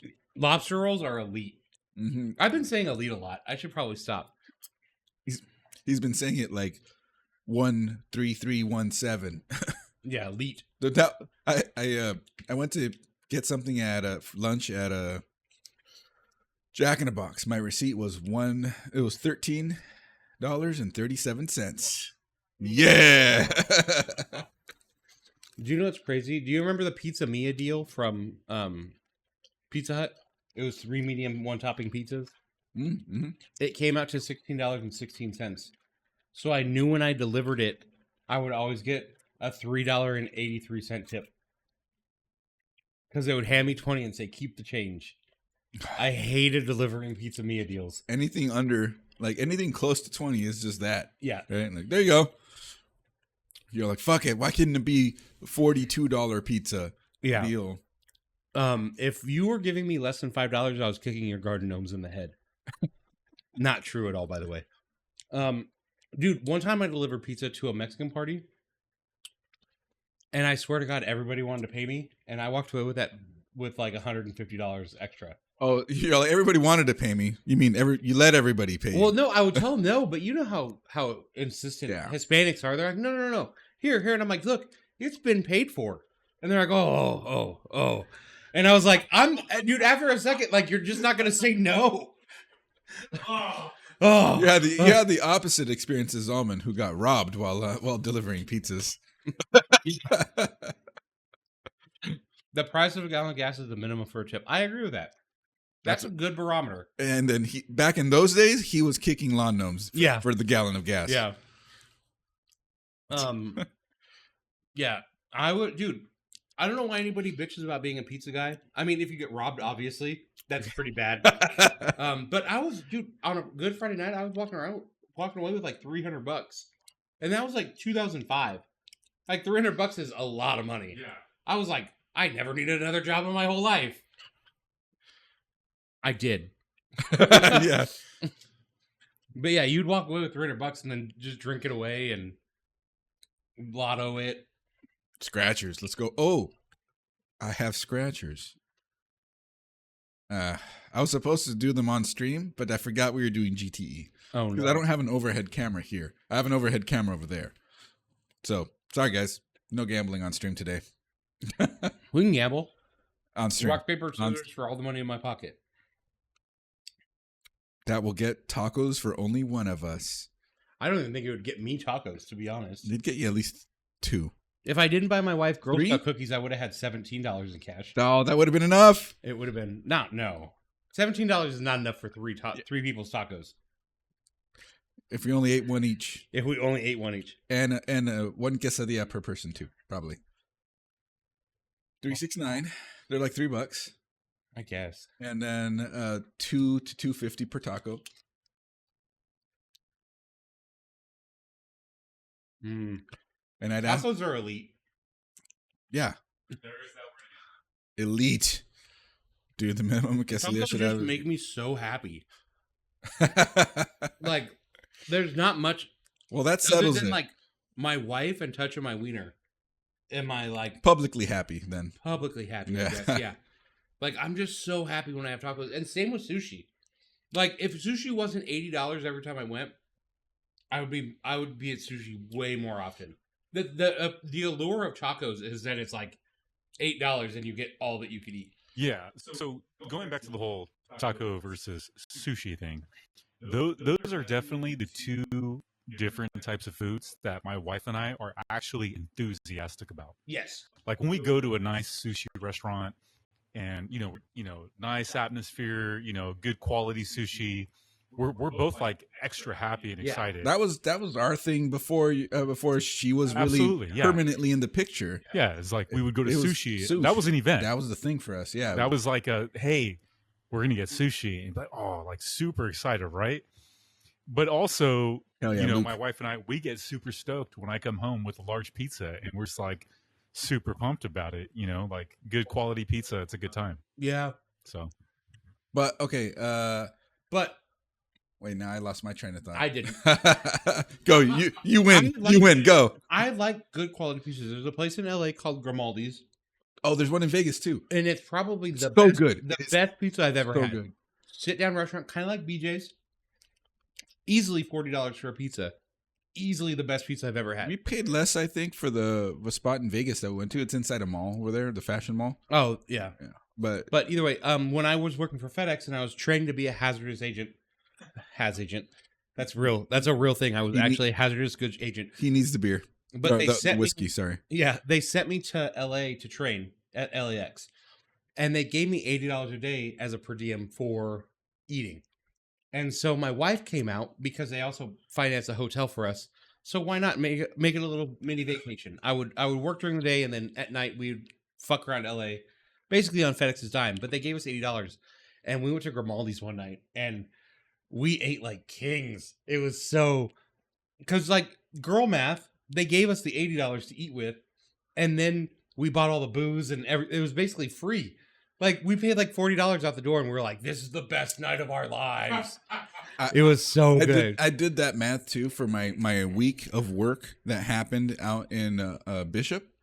I ended up making like $330 of per diem like money, but it came on a check, like the next check. Yeah, Like, yeah, It honestly comes on its own, yeah. Per diems always come next check. but it's not that one. The way that my work does it, it came on its own check in Yeah. the middle of the month. That Not makes sense. Not yeah, on my because paycheck. you only get paid once a month. Right. So they did their own processing time. I'm like, oh, $330. Like the month has passed. I've already done my finances, Mhm. balanced everything That's out, free, and paid $330. everything out. And I'm like, that's free money. Let's go to the casino. But before I got into the Grimaldi's discussion and talking about how good it is, but if you have not checked it out, check it out. Grimaldi's. Don't know how to spell it. Figure it the fuck out. Exactly how it sounds. Like Aldi's. We but like- grim. We really like gourmet pizza. We both like BJ's. We like Grimaldi's. We like the Romano's. Romano's. Romano's has something called shrimp scampi alla nonna. That's probably my favorite Italian dish of all time. It's 6 shrimp in garlic butter, just on a plate, and then a plate of Alfredo pasta. Nice. Dude, Luke You Force. can't get enough. Luke Force is in there with some people that I know getting paid once a month. They're like, whoa. Yeah. And I'm like, hate they've once a been month. getting paid once a month for At FedEx, 14 years. At FedEx, I was paid once a week. So you could, like, on Friday, you get paid, and on Saturday, you'd blow all your money and live like a fucking broke bitch all the way till the next Friday. But you could do that. Now I get paid once a month, and, like, I'm scrimping and saving as much as I can until the... See, I think once a month is what will fix some of these people who don't know how to manage their money. Mhm. I get paid once a month like you, Chris, Yeah. and I have no desire to make it any different. Yeah. Like I'm good. I like it. I enjoy getting that once a month check and then budgeting right away, paying off all your bills right away. And You said the just- magic word. Budgeting.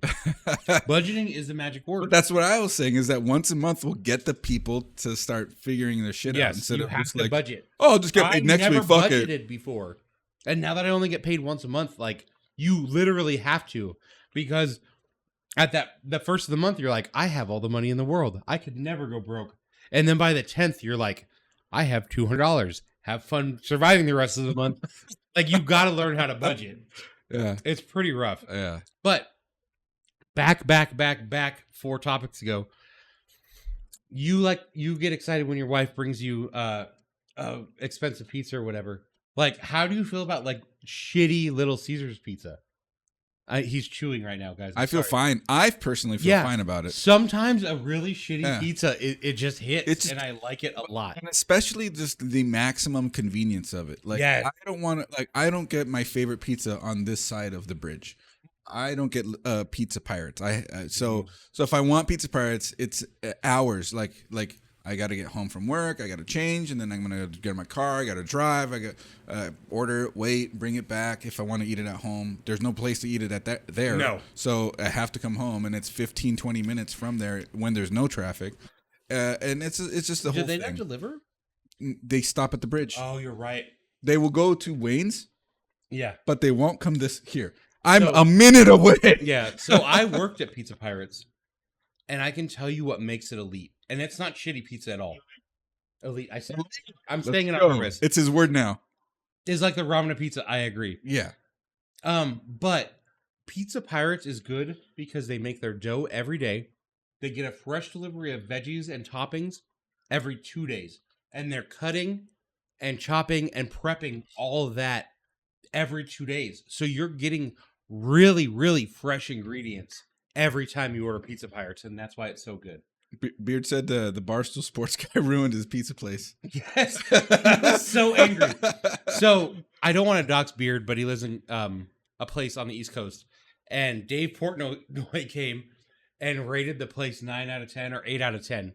And now he can't get a slice. Like, he'd go there and it was like $3 a slice, and you'd walk in, get your slice, and leave. And now there's always a fucking line because Dave Portnoy. 9.2. So 9.2 out of 10. So thanks to Crispy though, and I haven't checked if they deliver yet because I actually just hate paying delivery fees. You hate paying extra money for things that are convenient? Yeah, sure. Not hell. I do it sometimes, but rarely. Thanks to Crispy and our couch gaming stream nights, De Casario's pizza. De Casario's was pretty good. It was fucking good. I wouldn't call it elite. It is this close to Pizza Pirates. Pizza Pirates. I can't get that on this side of the bridge, which means that's where I go now if I want good pizza. Me Pizza Pirates. You've had to have. Okay. Oh man. But now you have to try De Casario's pizza because you're on this side of the bridge just like me. Yeah, it's good. And it's closer to you. It's good. I had it an hour old, and I thought it was pretty fucking good pizza. Yeah. Yeah, but because he kept it in a hot bag. Yeah. This dude is serious about his pizza. He's here to he was at the house to hang out, play video games with us. But he showed up with pizza that he picked up from somewhere he had no idea of. He said, I'm gonna look up at a place that's close, that's highly rated, and close to his house.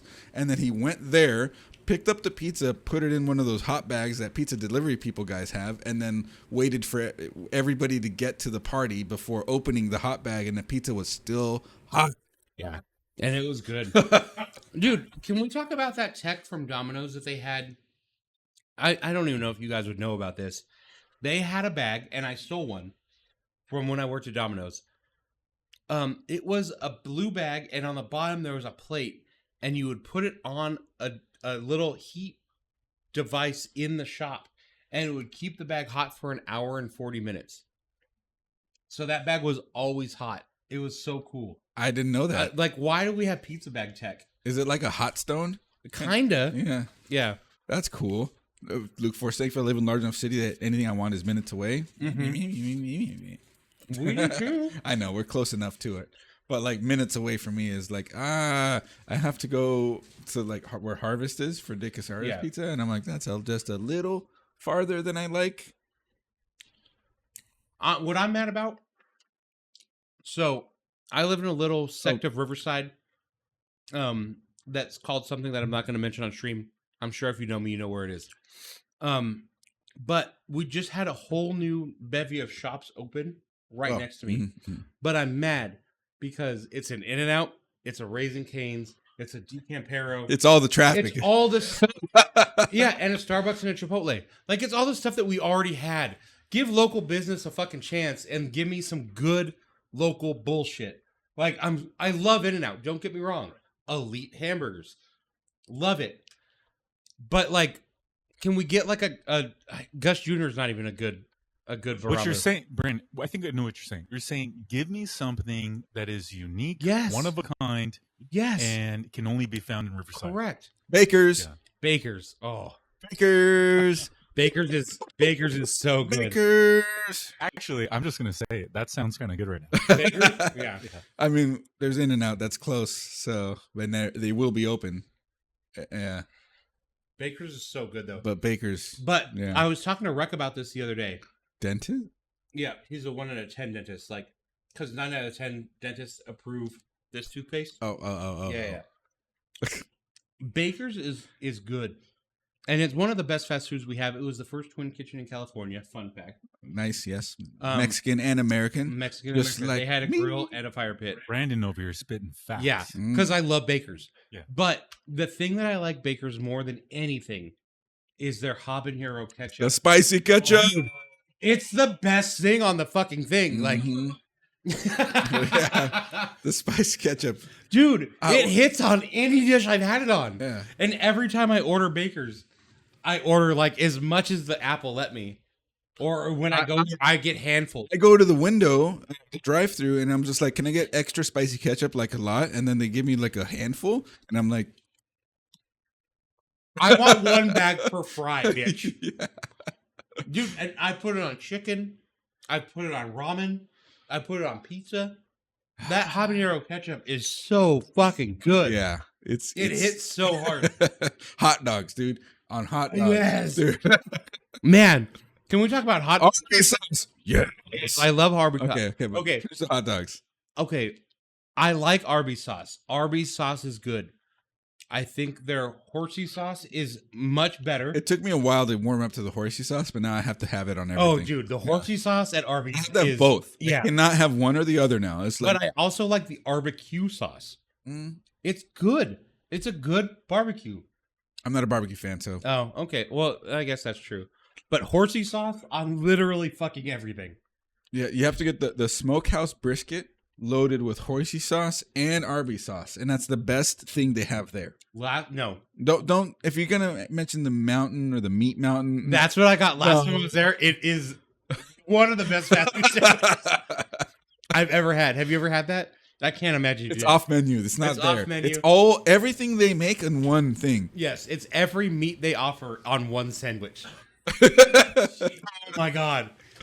As a fat fuck, I'm stoked on it. I love it so much. I haven't tried it personally, but it doesn't attract me. Like I'm good with the smokehouse brisket. The smokehouse brisket is good. Have you had their sliders? Yeah.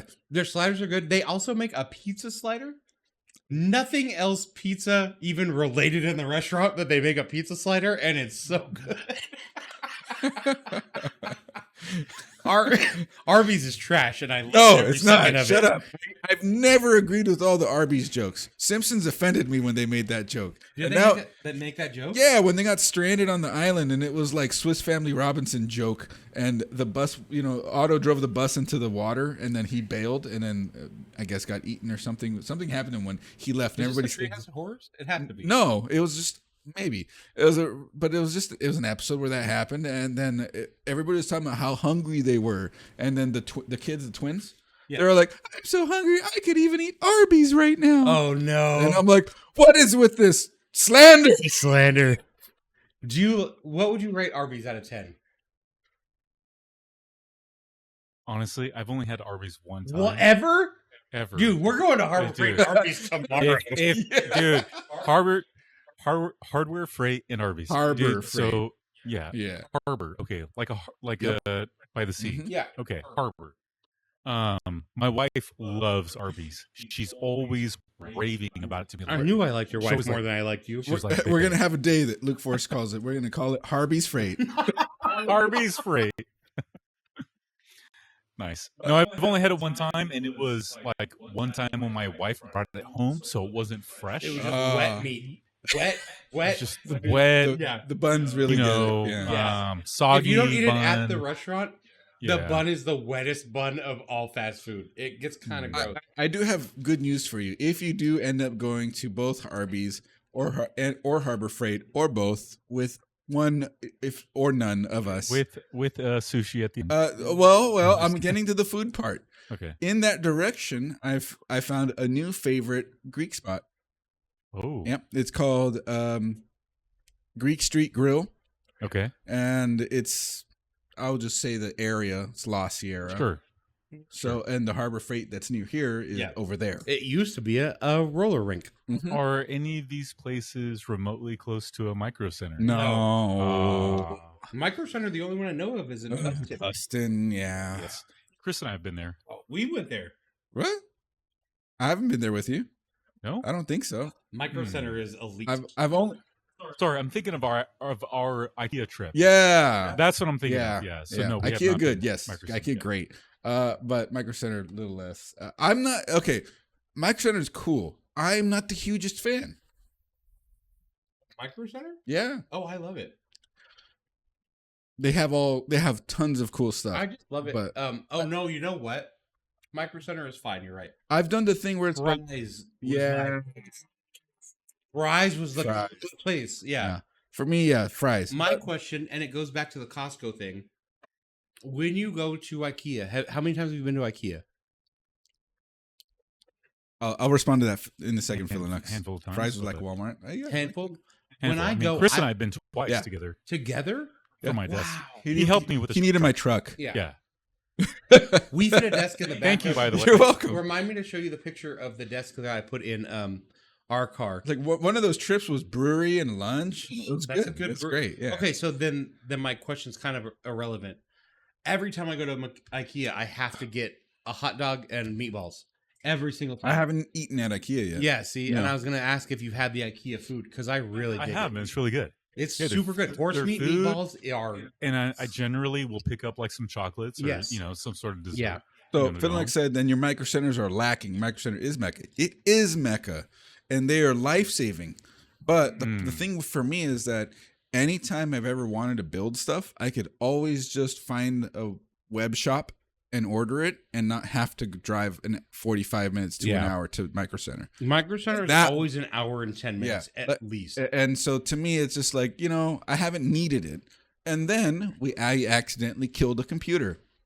He did. It's a YouTube video. And then It's out. it's not yet. No? The script is done. The script has been done That for was like 8 months ago. the script has been done for 8 months. I just haven't shot it. He was rebuilding Weeze's computer, another CG member, and he CG creator. accidentally. Yeah.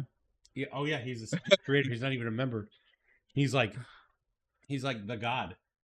He's not, but he was plugging something in and fried a hole. I handed him the wrong cable, and then he plugged the cable in. I handed him. And we heard a shh. I accidentally handed him the CPU, the power connector. Isn't it 12? Sorry, I take that back. I handed him the PCIe one, Okay. and he plugged it into the CPU one. Ouch. So it was both of us.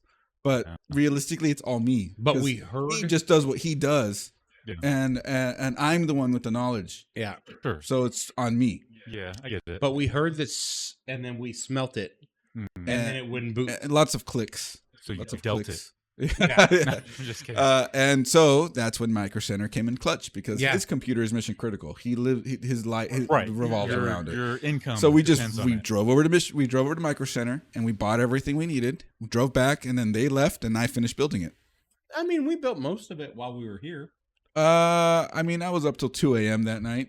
We were here until at least No, midnight. you guys were here till like 10, Mm. maybe 8, 9. Wayne left. Yeah, you were there, Phil Nuts, before we had to go to Micro Center. You were in the stream with us. I Yeah. remember you being there. Yeah. So in a pinch, amazing. But if you have time, you don't need to go there. No. That's always been how I felt. I haven't had the need to go there until I needed computer parts right freaking now. Yeah. And what's cool about Micro Center is if you need computer parts right now, you don't have to like lower your standards to get something. Like they have everything you To raise my standards. The problem that I have with Micro Center as a brick and mortar versus online retailers is they don't have budget options for things that you need. So I'm like, all right, I want to get them a good CPU cooler, maybe Scythe. well-known brand. They do really good. It's an air cooler, $50-$60 max. The cheapest cooler I could get them was like $100. And I ended up I'm like, if I'm going to spend that much on an air cooler, I might as well get them an AIO. So I ended up spending $140. like I feel like that's by design. Yeah, exactly. They have to make their money a certain way, and so they'll draw you in with deals on certain things, but everything else is going to be, I wouldn't call it marked up, but I'd just say normal price. Yeah. So RAM, like he got 128 gigs of RAM in that computer. That was expensive. Yeah, and they only had small amount of stock for the cheaper stuff, not enough stock, and so I had to get them the more expensive stuff. But they did have a Sonic the Hedgehog motherboard. Yeah. It's very. That was kind of cool. I think it's a fast motherboard. Apparently, it's gotta be. Two things. Number one, I mean, you are paying for the convenience. Yes, correct. Yes. Yeah. First of all, you can touch and feel and read the product right there in person, as opposed to, trying to get as close as you can to your screen to mimic that, which you can't. There's no comparison to being in person at a store. So. I get that. They have to they have a lot of overhead with staff, AC, electricity, all that stuff. So, I get it. There is that markup. So it's a trade-off. You either order it and wait for it to come and then get your hands on it, correct, or you get the convenience of going to the store, being able to get sushi, right go to a brewery with your friends. Make an event of it. Yeah. You make an event. You know what? I did think we went that one time, but we just looked around. We did. Yeah. That's my problem now with stores in general is... Oh, I take that back. I know what happened. COVID. They were closed. Oh, no. The memories coming back. Yes. We tried to go. COVID was, 2021 or something like that. And they were closed. They were closed because somebody there tested positive and they closed the whole store. They literally closed the whole store for like 4 hours. Yes. And as soon as we got on the freeway, they're like, I saw on Discord, they're posting that they're open. I'm like, we were so bummed. Not turning around. We were so bummed. But brick and mortar, to me, will always be superior. Like, Wheeze is always like, just order it online. It'll be at your house tomorrow by 11. And it does. Like, Amazon's crazy. I ordered my last thing from Amazon. I ordered a dual PCI port for my computer, my USB. Oh, yeah. USB, PCIe USB expansion card. Yeah. And it was a 2-controller. Yeah. And I ordered it at 3 o'clock.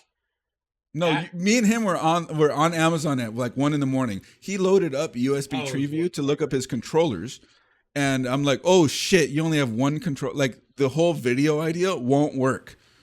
And I'm just like, we need to find you a part to order." And he found me the part, and I went to sleep. And by the time I woke up, it was on my front door. So by 10 in the morning, it was there. Like, that's insanity that I can order something at 1 a.m. and then at 10 in the morning, it's at my house. Sorry. But nothing beats going to a store and touching everything. So I need to touch everything in the store. So here's the thing with Micro Center and that, and they're saying, oh yeah, they price match and all that stuff. That's great. I looked up the parts that I was buying for Wayne's computer back in that day. Everything was priced normally. I couldn't price match anything. But here's the thing. I'd love if they had brands like Thermalright and Scythe for coolers. They didn't. They only had expensive stuff. I couldn't price match what they didn't have. I wouldn't care. A $30 Thermalright cooler, if it was marked up to $50 and they were making that money, I'll buy it. I'll buy it at Micro Center. I don't care. If I'm there to buy that part, I will pay that markup. Correct. And so will many people. Yes. And but $150 AIO that is $150 in Amazon, who's benefiting really? Like, I want Micro Center to make that money. Stock the cheap stuff, mark it up a little bit. It's still cheaper than the expensive stuff. Yeah. People will buy it, and they will make that money. Yeah. So I'm a big Lego collector. I love Lego, and my wife's always like, "You can just get it on Lego.com," and it's true. I can, and I have ordered stuff on Lego.com. But a big part of me, I'm like a giant child. You know this. I have to go to the store and touch the box and the tactile feeling of like, oh, it's here. He goes tactile feeling, but if it's the wrong feeling, he goes, yeah. Brandon wants to make that initial connection. Correct. First. then drop the cash. Yeah, and the whole idea is that like it's so easy to drop $150 on the internet. Why can't But you? like it's an event if I like get in the car and I drive to the mall and I go to the Lego store and I get to touch it. Like I feel like Okay, You're- that explains it. Look, You're thank you. chatting it up with the cashier Yeah. who happens to be a fan. Yeah. Oh, Yeah, at lunch today, I randomly overheard the server say something because she was literally sitting at the table next to us talking to another server and said something about 20-0, and then she said the word support, and I'm like, that's She's playing that's video games. that's video game talk, and I'm like, what role is support, and where can you go 20-0? And I said that's Marvel Rivals. That's Yeah. what's trending right now. Yeah. And then when she got to the table, I mentioned something about Rainbow Six Siege, and she goes, "Oh my goodness!" And then she starts talking about that. I was playing video games with my boyfriend. She said boyfriend so fast. I may have been fishing for Crispy, who was next to us. Yeah. But the point is, she said, "Oh yeah, most people don't know Overwatch," and we're just like, we're a table of people where that stuff is just like, Yeah. it's built in, you know, like what do you mean? And then we brought up Siege, and I'm like, oh yeah, and she's all like, I went 20-0 and as a support, it was awesome, and we're like, we're lucky if we get 4. Yeah. Because Siege is very Siege is tough. confirmation bias. Yeah. You Yeah. can't thank me enough, Luke. You're good. Yeah, Sweetwater's dope. Sweetwater's awesome. Sweetwater Yeah. for music is Not just music. They got, I mean, microphones and tech. They have Yeah. tech for streaming. yeah. Streaming and just I love music Sweetwater. tech transfers And my over. Sweetwater tech is the elite So on Sweetwater tech. the subject of tech, Hold on. Because I'm going back to the Lego. okay, I had a story about it and then we got interrupted. that's I love going to the store and like touching it. And now these stores are putting it behind glass. And it's like I don't even want to go to the brick and mortar stores to get the things. Like if it's really turning me off of the Target or the Walmart. you put your hand on it and you're like, this feels like my phone. Yeah. And I'm like, I might as well have just ordered it. Like, why am I going to these brick and mortar stores that We know, Beard. We know. Yeah. No one will steal it. Yes. yes, I understand. I get in trouble for going Last to time I stores. bought underwear at Target, it was behind glass. The underwear. The underwear. I Oh. had to call some 20-year-old little girl to like hand me my underwear. And she's like, "Oh, this will be at the front desk." And I'm like, "You have to walk my underwear to the front desk? Fuck off." Like nobody's stealing underwear. Oh man. And then I had to buy extra large because like you had to impress her. It was I don't know for underwear size if that's the same thing. No, but, not at all. But I've been to a CVS once, and it was not just me, but we were like in an area where we were looking for something specific. It's a drugstore, you know what they sell there, and it's like click, push the button here, and like everything's behind glass, and it's like attention, we need Plan B. help needed in family planning.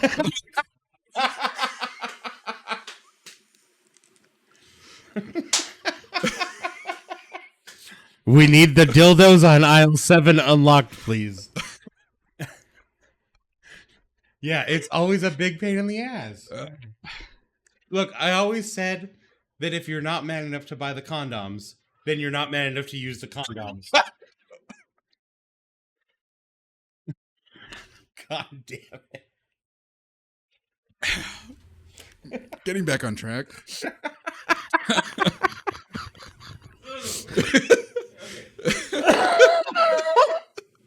Are we ready for that new beer? That's one more to go. Yeah, we got one more beer. Hold on, and then we got one more topic, and then we're gonna. I'd like to clip that, but I Hold on. kind of don't want to clip that. No, hold on. So Yeah. I want to go back to the brick and mortar store. Yeah. So before Fry's and Micro Center, for me, like the golden, really super cool electronics, like PC components store Circuit for me, City. Radio Shack. No, Oh, was it Radio Shack? no. Oh. Hold on. They did have ads on the newspaper that would be delivered on Sundays back in those days. Let's see, because there's Circuit City, there's Radio. Sears. No, and it couldn't be J.C. Penney. That's too big. One more guess, and I'm gonna say it Wait, for each of us, for both of We you. get 2 guesses total. we get Got two it. guesses All right. total. Look at chat. We are. Oh, Type- Comp USA. Yeah, What? Comp USA. That's it. Somebody in chat gave it to us. I couldn't. Fiddlex, I Fiddlex. would have never Cheater. I would have never Yeah. thought of Comp USA. Yeah, I remember going to CompUSA in San Bernardino. You. There was one by Sorry. where I work, where we work. Oh, we got a rate. Braythorn. Braythorn stopping in with a rate of 34. Oh, Well, Braythorn. follow Braxton. He said, and a sub 8 months ago. Here, we have And we Baz the Trash. Tyler Fury stopping in. Bird of Words, CompUSA, yes. You caught us where we're talking about brick and mortars, technology, micro center, but none of that is matters until we get to CompUSA. Right? Like CompUSA was an OG. Oh, thank you for following Arkweld. Raiders, welcome. This is our podcast show called Great Technical Evening. This is our 33rd episode, and we'd like to talk about random stuff while trying different alcohols. Yeah. We try to lean towards tech, but we're people. Tonight is very tech based and also pizza based. Pizza, yes, pizza. With a side of sushi. Yeah, Side of dude. sushi. Phil X won a $250 gift card at CompUSA opening and bought a 2X CD-ROM that was $249. Whoa, Wow. Dodger Dog. When do I get to be a guest? Right now, come on down. If you're anywhere near Southern California. Also, your love to viewer, have you. Dodger Dog, might have the best name on Twitch I've ever fucking seen. Dodger Dog is elite. Love it. Rip fries. Yeah, Yes, I you got agree. that. Big fries. 2X. Yeah, dude. 2X, man. Like I'm burning discs in 2000. I'm just like 2X is slow. Like 2X? Wow. Thank you for following Silent Furies. And Frob. Oh, we got another one. Dodger Dog with the follow. Dodger Dog is such a good name. If you can remember, burning something at 2X was like, okay, I'm going to burn this. I'm going to go make a sandwich, take care of some chores, come back, check on it, make sure there's no errors. Mm-hmm. And it was just a regular CD-ROM, not a CDRW. Fries was a spot. Used to live in San Diego and would frequent the Fries there. Dude, yeah. Every time I drive by it, I'd Fries see was right one of over my favorite stores to go to at any given time. And our Fries was like Mars Expedition theme. Oh yeah. I missed the themes. I only got to That see a was glimpse so of it. Somebody asked if dude on the left is stoned, and now I don't know because I'm on left, but he's on. Are you on left on stream? I don't know. It looks like this. That's left. That's you. I'm definitely. I'm not stoned at all. No, I don't do drugs. Yeah. No, he doesn't. He's proudly sober. I am proudly sober. I just passed, in fact. Oh yeah. Which is funny because I'm sitting here drinking and I'm drunk right now. But as far as drugs go, not drinking wise, I'm 1,000 days sober. February 16th. We haven't done drugs in 1,000 days. Which if you would ask me 1,000 days ago, I would have kicked you in the fucking throat. Yeah.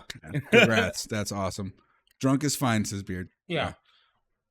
1,000 days. Congrats. It's Braythorn. Yep. Yeah, And I really only drink once a month at this podcast. Braythorn, hopefully you had a great stream as well. If you remember, we talked at TwitchCon, right? This guy was with us. He was standing around that. Oh, was that Braythorn? Yes. Okay, cool. He had the camera. I'm really bad with names. I'm sorry. Yeah. I do remember you talked to us in the lounge with all the weird beanbags. No, that was Eric Day. No, god damn it. Braythorn was an artist alley. You might have been busy talking to John Sandman in that same exact. He was bald. Yeah, yes. I'm the bald one. Yeah.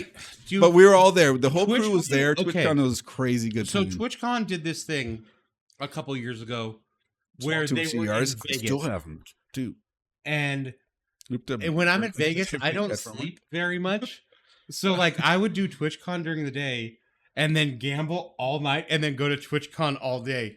I probably slept 4 hours the whole weekend. Yeah, Beard. How was your sleep that whole trip? Beard? Not Beard. Sorry, Braythorn. Yeah, I did not sleep very much at all. When I got home, I slept for like 3 days straight. Like it was crazy. We haven't done Vegas with Joseph. What is sleeping with you, sweet Braxton? Here we go. Let's do. Okay. Oh boy. All right. A shot of what? You want to try the mezcal? Oh shoot! Yeah, it's that time. So we have a special drink here. This was provided by my brother, who visited Mexico, and this is from an area is it Oaxaca? I think is what it says on there. This is a beard cabal. Really close, right there. Okay. Let it focus in. And hold on one second. Closer. Come on, camera. You can do it right now with everybody here watching. There we go. Pull it back a little bit. There we go. That's Oaxaca. 400 conejos. It's 400 rabbits. Further back, yeah. Oh no, I can't. He can't speak Spanish words. Oh, such a nice beard. Is this a beard cabal? Your beard got called nice. No, he said everybody had a nice beard. Yeah. I got really good at lighting it up because I've had facial hair since I was 14. If you can name what Fry's was before, it was called Fry's in San Diego, extra points. I know the website that I used to order from was outpost.com. And that was Fry's back in the day because they couldn't have Fry's.com. And eventually they got it. Your secrets are exposed. Oh, when you bearded overlords? Yeah, Lapta, thank you. Yes. Bearded overlords. Yes. Wait. Yes. Yeah. Please do. Whoa, yes, I love that sound. Yeah, I don't know if video broadcast got that. Braythorn, thanks again. Raiders, welcome. And hope you all enjoy the rest of the show. We're in the back half of it here. We are. We're gonna drink this one shot. Here, I'm the pourer. Mm-hmm. I'm the poor guy. I'm ready. I have a shot of Bullet Rye. Do you? Oh, Bullet. wow. What do you think of that, Joseph? Bullet Rye. Bullet. Yeah, he's our sommelier of whiskey. So I might actually puke. Oh, that's too much. Is that too Why? much? Yeah, please. Well, just It's don't too drink the late. whole It's shot. too Yeah, late. It's already Yeah, poured. yeah. We're not putting it back in. Yeah, we're not. I am Thank you. not a fan of tequila at all. It's mezcal. said it And I got this shot glass from He did. Tepozatlan in Mexico, so it's actually perfectly fitting that this is a shot glass from Mexico with I'm gonna- mezcal in it. Ask Chris to. Rye isn't whiskey? Oh boy, here comes that conversation. Oh no, rye isn't whiskey. The sommelier is rye whiskey. He's a whoop. Absolutely. Oh. Can I please have one of my drinks that I brought today? He's talking about spicy water. I am. Rye and whiskey? I might just puke from the tequila. Okay, if you do it, go into the. Oh, I'm not actually gonna puke, but I'm gonna chase it with some sparkle water because Okay. I's a bitch. For about 10 years, I think it was a Fry's the whole time I was there. That's awesome. I also had a friend who was in the military in San Diego for a good amount of time. He was a Marine. Just smelling this mezcal got me a little watery mouth. No. It really it's.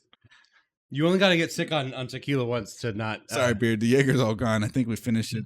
There's a certain podcast episode that's missing. It is because we were drinking Jaeger. So yeah. Thanks, Tech. Thanks for Tech? Oh, you Tech for Tech brought us the mezcal. Can somebody, way from Falsonic, Mexico. somebody please clip this part? Thank you, Tech, for providing the 400 conejos. That means mezcal. 400 rabbits. Let's go. Let's try it. Salud. Smoky. Holy shit. Smooth. That's so good. Wow. Yeah, it's smooth and smoky. Yeah. I like rabbits. 400 of them. Rabbits, George. What do you think? It's very like I mean, Bevmo? We have Bevmos here. And Total Wine. Go ahead. so like comparing it to the near hazmat single Yeah. malt whiskey that I had. This one is very soft, very approachable, very drinkable. Yeah. Yeah, it's good. What's the ABV on it? I don't know, 15? Oh, no. It's got to be like 34. Maybe 38. No, no there's listed- no APV. Okay. ABV. Hold on. Oh, it's 76 proof. Do the math. 33% alcohol. Nope, that's 66. I can't count. Not too much. Oh, no. 37 maybe? No, It's 38. Hey, Chris, what's 2 I'm plus glad 2? all the Raiders that showed up got this game. that's Thank you, why guys. several rabbits made this this mezcal. It's 38%. Okay, all right. My second guess was a little closer. Yeah. Well, it's hilarious coming from the fact that the whiskey that he gave us earlier was 80%. No, it was I bought several boats in Chula Vista. 132% whiskey. We had that earlier in the stream, by the way. That's 132 proof. If it was 132 ABV, we'd be dead. Yeah, we'd be dead. 66% ABV. Raise your hand in chat. Say something. If you had a 66% or higher ABV alcohol and it wasn't moonshine. Neat. We I had 75%, 75.5% alcohol. What was it?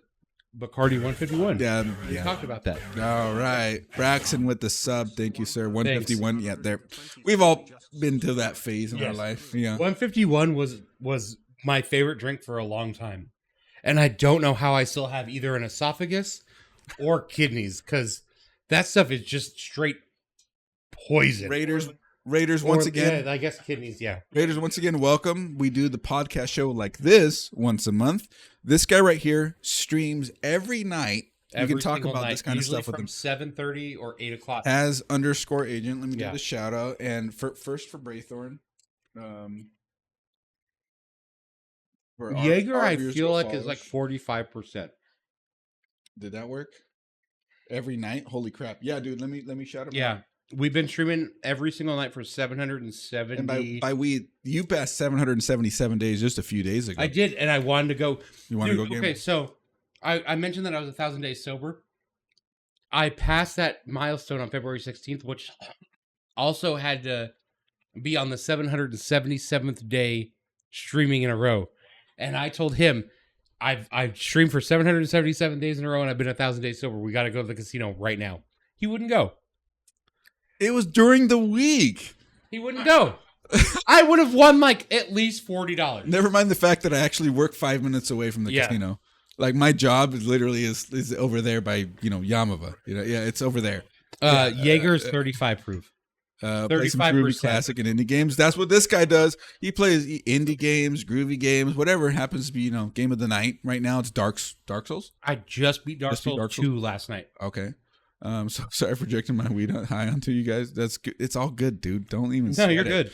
So hit the follow on this guy. Yeah, if you my want to wife catch more of this kind of stuff. I don't. Because even if I'm not streaming, even if you don't see us, I'm sometimes in Discord while this guy's streaming, and we have these same exact conversations. Yeah. So if you guys like what's happening, I drink one Rockstar and probably 10 sparkle waters a night. That's the only thing I drink.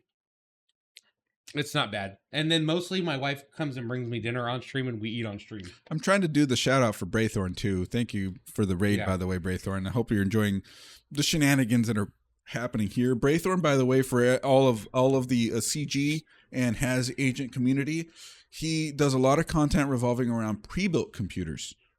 And we'll tell you, what's the best pre-built? If you want to know, that's the guy. Go look up his YouTube channel, find his short form content, all that stuff. Follow him on stream, and he will tell you everything you need to know about pre-built computers, which is where this guy actually got started in modern PC gaming. It's true. When I couldn't find a 3070 anywhere.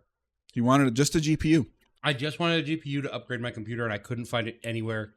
And Braythorn, I suggest a Skytech. Yeah, Braythorn eventually also Skytech. Correct. Good. Local. And we got this whole setup for cheaper. They wanted it was COVID era-ish. It was GPU apocalypse time. Well, I don't remember if it was. It was GPU apocalypse time. Yeah, it was rough. Mm-hmm. Yeah, and the GPU that I wanted, the 3070 or 3080, was like $900 to $1,200. But this whole pre-built computer with 32 gigs of RAM and a 16 gigs of RAM. Was it only? It was 16 gigs of RAM, an i7 9700 8-core, and a 3070. Yeah, and it was $1,100. And I was like, okay. Back in those days, the GPUs were selling for that price. Yeah, I was like, I can get a whole complete computer for the price of this GPU, and I just did that, and we just continuously upgraded it. Yeah, it's G6900. Yeah, hyper-threaded. All right, so we got this last beer tonight. Yep. And we were actually going to talk about graphics. We haven't even gotten there yet. We'll get there. So the next beer. And that's perfect with all the Raiders coming from Braythorn. Yeah. And it's exactly what I did has. Oh, check that out. Yeah, that's what you got to do. It's like, dude, why am I going to buy just a GPU and then be behind on motherboard and RAM and my i9 or whatever? Like, it made no sense to just spend $1,200 on this GPU when I could buy a whole thing for literally $1,100? in that time frame, right before all the GPU apocalypse, what I did was I spec'd out a PC build for a friend who wanted to get his own gaming computer, and I'm like, $1,000, you get a 1660 Super motherboard, 16 gigs of RAM, case, fans, the whole thing, right? And then he waited like 8 months before he said. Before he said, okay, let's do it. And I'm then like, now brother, it's $2,000. GPU apocalypse now. I can't do that build. And then I looked up Skytech and other PC builds. I'm like, Skytech can still do it for $1,000. Just buy this. Yeah. What's up, Frugal? How you doing? Welcome to the stream. Frugal Streamer, what's up, Yeah, dude? also here. Okay, so I don't know if it had the chokehold on you like it had the chokehold on me, but the WWE to me when I was a kid was the coolest thing ever. It wasn't WWE back then. WWF Attitude Era. Attitude Era. And there was a wrestler, Lager. Stone Cold Steve Austin. Thank you, sir. Is it not the IPA?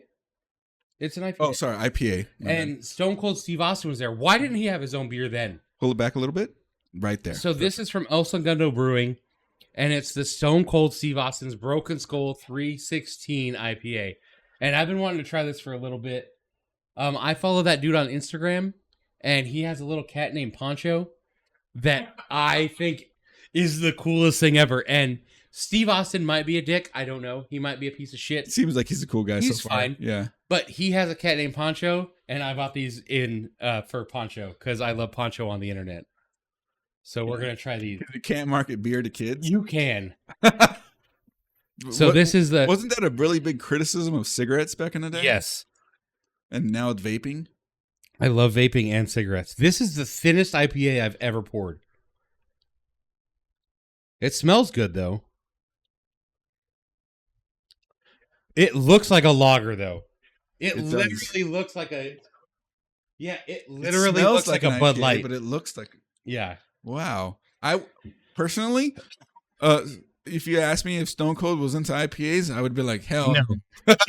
he liked water beer. He liked Coors Light, Bud Light, Yeah. Candy cigarettes were a thing in our country. I love candy cigarettes. They're great. Miller Lite. I still love candy cigarettes. Yeah, candy cigarettes are Good. awesome. So what's your last topic? Oh, here. Graphics. Cheers. It was graphics first. Cheers. Bink. Oh my god.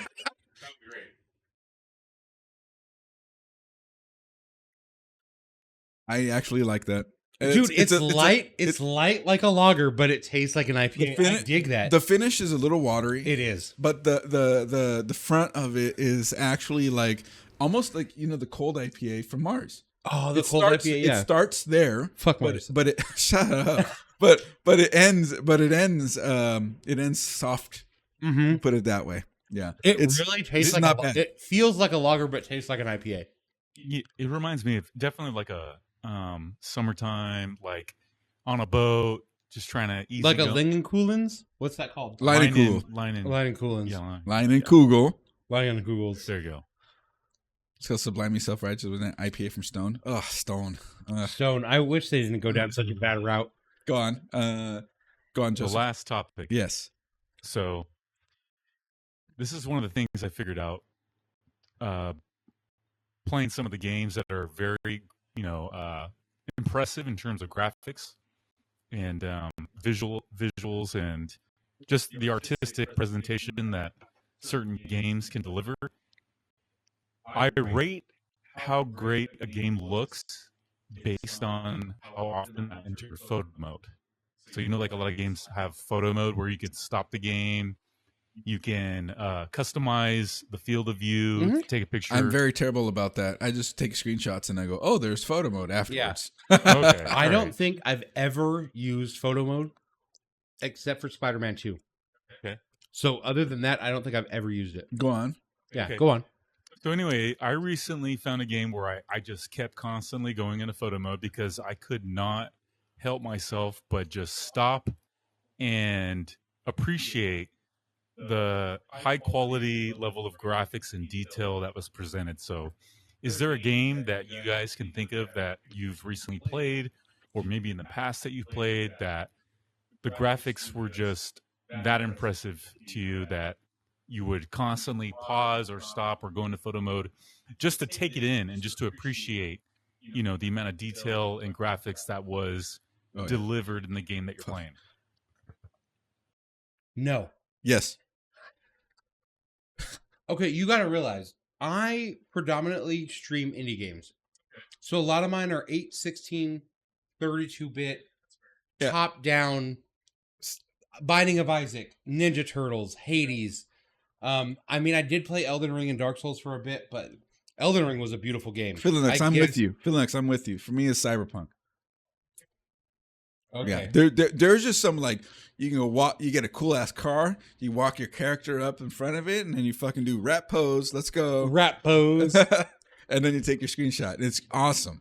Wait, what's this rap pose? Because I've never played. No, Cyberpunk. I'm just joking about. I know the game. I'm joking about the rap pose, but I hold the gun up. Okay, I get I it. hold the gun up. All right. God damn it! You can't say that. You can't say that the gun holding up is rap pose. I'm referring to music videos. I know. Just being funny. Beard does bring up a good thing. Session. It's a skateboarding sim that's like really close to skateboarding, and they have a lot of famous. Pardon me. A lot of famous skate spots. So I do really. You're gonna want to watch Braythorn 2 after that comment. You're like, yeah, Hollow Knight. Hollow Knight is wonderful. Hollow Knight visuals are amazing. Braythorn, you have a new friend. I mean, I think Braythorn and I are just very similar.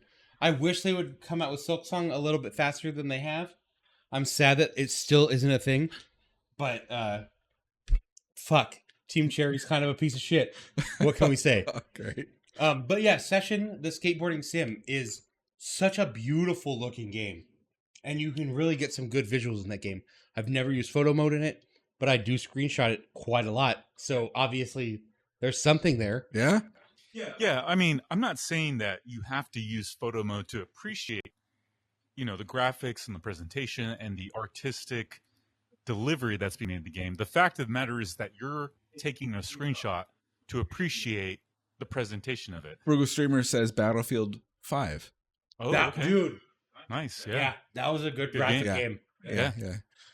I agree. Yeah. Yeah. So Battlefield 5 was elite. I think really like the question is comes down to, is graphics so important that it has to be 3D ray traced, high texture resolution? No, because who needs that to believe a game is beautiful? When I'm in a game, I'm looking for an escape. And if the playability gets me that escape, the graphics don't need to be there. Right. Now, if you have a poor game, like it's not that fun to play, then yeah, the graphics need to be on point, or else I'm not interested. So it kind of goes back to what I said initially about Metroid Prime Remastered, that I got for the Nintendo Switch. So I'm playing it. It's only 720p on the OLED. Only. Yeah. Only 720p. But it's OLED. Still fantastic. But it looks good on an OLED, I'm sure. But still, on a OLED screen, a tiny, I don't know, I can't think of what the diameter or the display size is of the OLED Switch. I think it might be like, 6 inches, maybe 7. Depending if you're talking to my wife or not, it's either 6 or 8. Well, it depends on where you measure from, I guess. Yeah. Corner to corner. Sorry, guys. Anyway, getting back on track here. Anyway, that game is a Nintendo Switch game running at 720p, and I think it looks amazing. And to me, a game does not need to look realistic. No. It does not need to look real to be visually pleasing or to be something that you can... I'm Mr. Clem. What? Nothing. Go on. I have chat in front of me. Remember that. Sorry. Remember that. To be something that you can really appreciate, that you want to take a screenshot. Because like the Metroid Prime game, the Metroid Prime remaster game that I'm playing, I've taken quite a bit of screenshots because, I'm just like, man, like this game, I can't believe it's a remaster of this super old game. Yeah, but the super old game, as Beard and Hat said, was back in the day before it was remastered. Still a beautiful fucking game. Yeah. So now that it's remastered, I can see how you're taking screenshots. Yeah, I think of the GameCube. That's the game I think of. It looks good. It looks good. But one of the things that they added for the remastered version for the Nintendo Switch remastered of Metroid Prime, there's this one cool effect that they enhanced for the remastered edition where, as Samus The main character of the game. Wait, you play as Samus in Metro Prime? Yeah. I'm just fucking with you. I know. The fucking seriousness that both of us just had was, I loved it. I go along with it. Yeah, You- it was just for wonderful. You did good. Thanks. Yeah, Appreciate that. yeah. Our producer There's- Joseph, everybody. Spoiler. Feeling There's like one- stared at walls in Quake. Yeah, you got to stare at a wall to get that really big FPS number. Absolutely. The corners too. But anyway, there's this part of the game in Metroid Prime Remastered where when you use a rocket launcher or high powered weapon and you get really close to your target, from the flash Over here. of shooting your weapon, there's a very short glimpse of when Samus sees the reflection of her eyes In from the her visor? visor. And it's such a chef's kiss, Oh, like just amazing touch that elevates the graphics for just this tiny little switch. I Yeah. feel that's classic Metroid with It a is. glimpse of something you didn't expect to see. correct. Think about it. And that's, and you know what, and here's the thing about Nintendo Switch games, and I think Brandon, you're going to resonate with this. Okay. I resonate with most things that you say. Go on. Let me speak. But yeah. Keep going. One of the things that I like so much about, specifically with first party games from Nintendo, like Metroid, Zelda, Super Mario, Donkey Kong, things like that. Those games, the way that they deliver them, they are in their own right very whimsical. Yeah. And that's not something that I think about when I think of other awesome games that I love Not at all. that are on PC Yeah. or PS5. Like I've never thought of Dark Souls as whimsical. Exactly. Yeah. Exactly. Like Chris, and you know, I'm a huge Mass Effect fan. Mhm. Like Yeah. I love the Mass Effect Not trilogy. whimsical. No, Not at all. You will never catch me ever saying that those games are whimsical at all. So that's what I love about, games like Yeah. first party titles from Nintendo. is They're like, they're light. yes. They're light. Braithorn said he really liked Metroid Dread. Metroid Bearded Dread- Hand cool. also agrees. I actually played the demo of that recently, really enjoyed it, and definitely plan on getting around to it. So Okay. Yeah. glad to hear that you Metroid liked Dread is one of the 4 games I own for the Switch. What Oh, sweet. What Cool. a weird thing with Metroid is me and Haz went to lunch earlier today, and one of the songs I played in my truck while we were driving was the final boss theme from Donkey Kong Country. That has nothing to do with Metroid. But we guessed what year Donkey Kong Country came Yes. out, and we said 1994. No, he said 1990. I didn't say that. I said 94. agreed. He said. I agreed with 94. I didn't say a different year. I Yeah. agreed with it. And then we looked it up and we're like, oh, cool. And it did come out in 94. And we're like, what other games came out on Super Nintendo in 1994? Super Metroid. What One of the most prolific games what ever a to come out. But what a way to like bring some unrelated thing earlier now to the conversation. It's Do you want me to bring up my little aside that I had when we were in the truck? yeah, sure. It's nothing big and it's kind of stupid. When I was a kid, I got gifted a Nintendo Power subscription. It was a magazine. Oh, and Nintendo Power, dude, Yeah. legendary. Yeah, legendary magazine. For me, it was ODCM, official Dreamcast magazine. You are one of 4 subscribers in the world of that. Nintendo Power was probably the biggest gaming magazine of the time. Either way, I got gifted it when I was a kid. I probably got like a 3-month or 6-month subscription from my grandma. Oh, you would like this, Brandon? I did. But because I was in this weird time period, they sent me a VHS that was previewing Donkey Kong, and at the very end had a preview for Killer Instinct on the SNES. And it was like the whole making of Donkey Kong. Like VHS. They sent me a literal VHS tape in the mail. a behind the scenes episode of the production of a video game. Yeah. We want that on YouTube now. Yeah. We got that in the 90s. Like what? All right, Lops. Thanks for hanging out. Yeah, but they sent me a legitimate, and my parents like, Off the who are sending you a Retrollite? VHS Nice. tape? Like, as a 9-year-old, I've been to the Yeah. Red Charlie Brewery actually. but then it was all about Donkey Kong. It was called Donkey Kong Country Exposed. Exposed, which also a little name. weird to send to a kid. Back in the 90s, before something other stuff, before Yeah. things. Yes. But like, how cool is that? That they like for every Nintendo Power subscriber, they sent a VHS. How much money Downtown San Diego. did that have to cost? No. Costa They Mesa, just I didn't think. care. It was all, and like the word of mouth that brought was humongous. And I couldn't play it. I couldn't wait to play Donkey Kong Country. And I had gotten that year for Christmas, and my family. I got Wave Racer for the Dreamcast. The Wave Racer is a That was 64 for game. N64. They let us open it at like 10 o'clock because instead of midnight when we would open gifts back in those days. Yes. Oh, dude, opening that was gifts great. just at midnight was elite. Braythorn said, have you play retro games, right? Have you tried Super Metroid Map Rando? No, because I can't even beat Super Metroid regular. It's so hard. Dude, I can't. I have beaten it. all right, Braythorn, I think you need to hang out with Nutty for a little bit. He's like a Super Metroid speedrunner. Yeah, he's like a content creator in a similar space, but he's way more software focused and way more successful. He's his old days, and he still does it on stream. He will play Metroid and just it's crazy. And he can approach the records, but when you play it on stream, you're not doing that. Okay, you're I'm still doing better than your average person. Look, this is not official, but I can prove it on stream. Oh, nice, Braythorn, nice. Yeah, we said hello to Nutty as well. These guys hung out in the Elgato area while I said hello. We hung out, but I got a free Stream Deck Plus. He so did. Assholes live forever. I'll tell you that story later.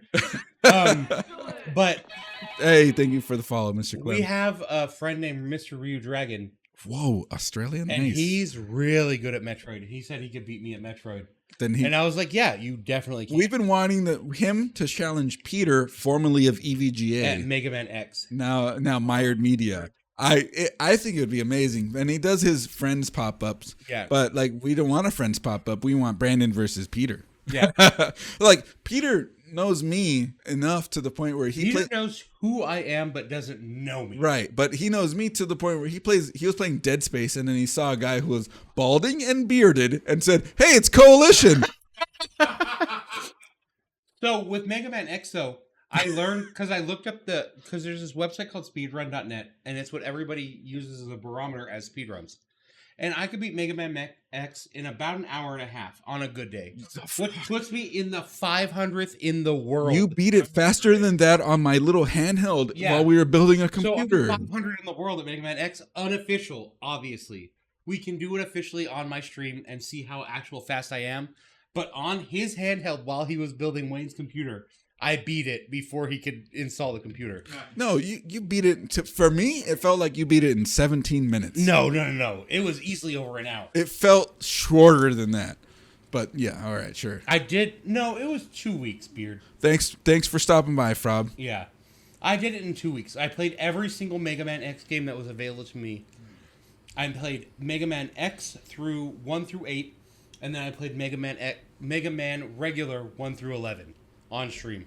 I beat 19 Mega Man games in 2 weeks. That was a terrible 2 weeks. There was a lot of bad Mega Man games. Mega Man 8 was like all about having a fucking soccer ball for some reason. You had to kick a soccer ball through the whole fucking I game. never understood that in Marvel vs. Capcom. You could do a thing and you're like, you kick a soccer ball. And I never understood Mega Man kicking a soccer ball in Marvel vs. Capcom. Big power in Mega Man 8. I loved Marvel vs. Capcom 1 and 2 on the Dreamcast. On the Dreamcast. Yes. And I love those games. But I'm like, why is Mega Man always kicking a soccer ball when I do this? Yeah, we don't understand it. Mega Man had several low points. It did. But it also had several high points. I mean, right now it's a low point. Mega Man? There's no Mega Man. Yeah, it's correct. I don't think... I'm going to say this, and it might be controversial, and some people might not even give a shit. Who cares? Mega Man might never have another main series game ever. Now, there is a new Switch coming out. I think the announcement is in March, maybe April. Oh, and it'll be available this holiday season. It's like next guaranteed. or something, right? Yeah. Now, there will be a Smash, for sure. Oh. There will be a Mario Party. First party games. First party game. First party game. Yeah. Maybe a Zelda. I'm not positive yet. First party game. Yeah. I was actually just listening to Linus Tech Tips Wanch earlier, and he said that like the approach that Nintendo has is very interesting, and the fact that they're more than likely waiting so long to release the new Switch to build up inventory to take away all the power from scalpers. Yeah. And that Tears of the Kingdom was supposed to be a Switch 2 game. I think that's Wow. true. I think that's and true. they just paused it and waited and said, and let's I think build inventory. Remember when this was going back to our GameCube Mario Kart, yes, it's gonna launch with Mario Kart for sure, and maybe even another maybe another standalone Mario game. Hold on. Let me chime in real quick. Before this. No. So there was the GameCube to Wii, and they wanted to make the Twilight Princess for the Wii. The Wii didn't come out quick enough. Legend of Zelda Twilight Princess. Right. So they released it on GameCube. It was a solid game, but then they released it on GameCube, and I think it was really good. I think that's the same thing they did with Tears of the Kingdom. They wanted it for the Switch 2. Switch 2 was too far out. They said, fuck it, release it for the Switch. Still a good game. Still good. I think they should have waited until Switch 2. Yeah. All right, sorry. That's where It is Nintendo, Philonex. I was just going to say, I think there's also rumors that the new Metroid 4 is supposed to be for the Switch 2. Would you call that a first-party game? Is it first-party? Metroid? Yeah. Yes. Yes. 100%. It's a Nintendo. Totally. Okay. That is a cool. Nintendo proprietary. So game. everything that's late, like obviously Mega Man is Capcom. That's third party. As much as we associate Mega Man with Nintendo, he's a third party. Correct. And so no guarantees. Yeah. I just want there to be another Mega Man. Prime 4 is still in the works, is Yeah. it? Prime 4 has been in the works for like 10 years, it feels like. Like Bloodborne Kart? Motherfucker. Mizuyaki. FromSoft, if you're listening to this stream right now, somebody clip this and send it to the fucking the man headquarters to headquarters CEO. I don't give a shit who you send it to. Send it to somebody Japanese. Please. You will make $1 billion fucking if you just port Bloodborne to the PC. You don't even need to make it run on 60 FPS. You can just keep it at 40 FPS like the fucking PlayStation 3 or PlayStation 4. Please, I pray to my God. Please release Bloodborne for the PC officially. Please. That's all I want. That's the only thing I want. With ray tracing. Yeah. Back on the topic of graphics. I don't need I don't need any of this. I don't need any of that. Just release the same port for the PlayStation on the computer. Braithorn says, get Jacksepticeye involved. He wants it too. Oh my God, dude. I want Bloodborne. So many people seem to want it in the circles I know. I'll tell you this right now, and it's a stupid fucking aside. I have a PlayStation 4. I have 2 games for the PlayStation 4. Spider-Man? No. Whoa. I have Bloodborne. That's the only reason I bought it. And then somebody bought me the physical edition of Binding of Isaac. Oh, wow. Which I've never opened. I've never opened. It's still in the plastic, but I do own it. That's fine. Never open it. Yeah. It's a physical edition of Binding of Isaac, which is a very rare thing. But like shader mods? True. But I literally only have a PlayStation 4 for Bloodborne and Binding of Isaac. That's crazy. You not even like Horizon Zero Dawn. No, could give a fuck. Or not even Last of Us. Could give a fuck. I played Last of Us. It's fine. I just never owned it. Oh, okay, fair enough. That's the benefit of consoles. Yeah. Yep. But because there was a saying, I'm going to take you back 20 years ago to this thing called Blockbuster. And every Friday we would go and you could look at a wall of movies. I have to say this. And a wall of games. I'm sorry for all of us right now with this question. How many Blockbusters were left 20 years ago? 20 years ago is not what we think it is. No, 20 years ago? I bet you there were still 80% okay. still open. You're right. But I think the writing was on the wall back at that time. Oh, yeah. I'm sorry, I didn't mean to...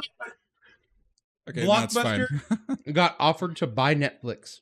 Dude. For $100 million. And they're like, delivery DVD. That'll be nothing. You're fucking retards. I'm sorry for the R slur. Brother. Okay, go on. But hindsight there of that'll never pick up. Dead Chrome. That's all it did was pick up. Right? That's like printer company, Xerox, letting go of the mouse patent. Yeah. Right? Xerox and the mouse. They invented it. It was only 2 mil, Dead Chrome. Holy shit. Netflix got offered 2 mil, or Blockbuster was offered Netflix for 2 million, said no. Imagine. Yeah. I will take out a loan right now and buy Netflix for $2 million. I think if Brandon had a time machine, that's where he would go. Buy a time machine. Kodak Man, I would and- do so much Kodak stuff. invented the first digital camera, then dropped it. They believed it wouldn't catch on. That too. Yeah. That's also one of those legendary stories. It's funny that there's so much of this in tech of companies of making bad decisions. What's the most famous one you think of? Because I have one on the tip of my tongue that I think of every time I think of when they didn't follow the tech that they should have and failed because of it. I'm with Xerox and the mouse. The mouse? What about you? Maybe even Ethernet. Xerox invented Ethernet. Oh, I'm with Chris. This the Xerox one mouse. for sure. I have yeah. one that's, I feel, the biggest flub in technology history. Sears. Sears had the catalog. It was the catalog that was sent to every house in America. And somebody said, hey, put that online. And they said, nah, nobody's going to buy online. And Amazon said, okay. And they did it and took over what Sears had. Now Sears is nothing. You're right. Sears could have Sears been could've Amazon. Yeah, true. We could have been ordering from Sears.com. They had the catalog in place. And they said, meh. Every Christmas, the Sears catalog would come to your house. And I would open straight to the lingerie and look at the nipples on the fucking model. I didn't. That was just a joke.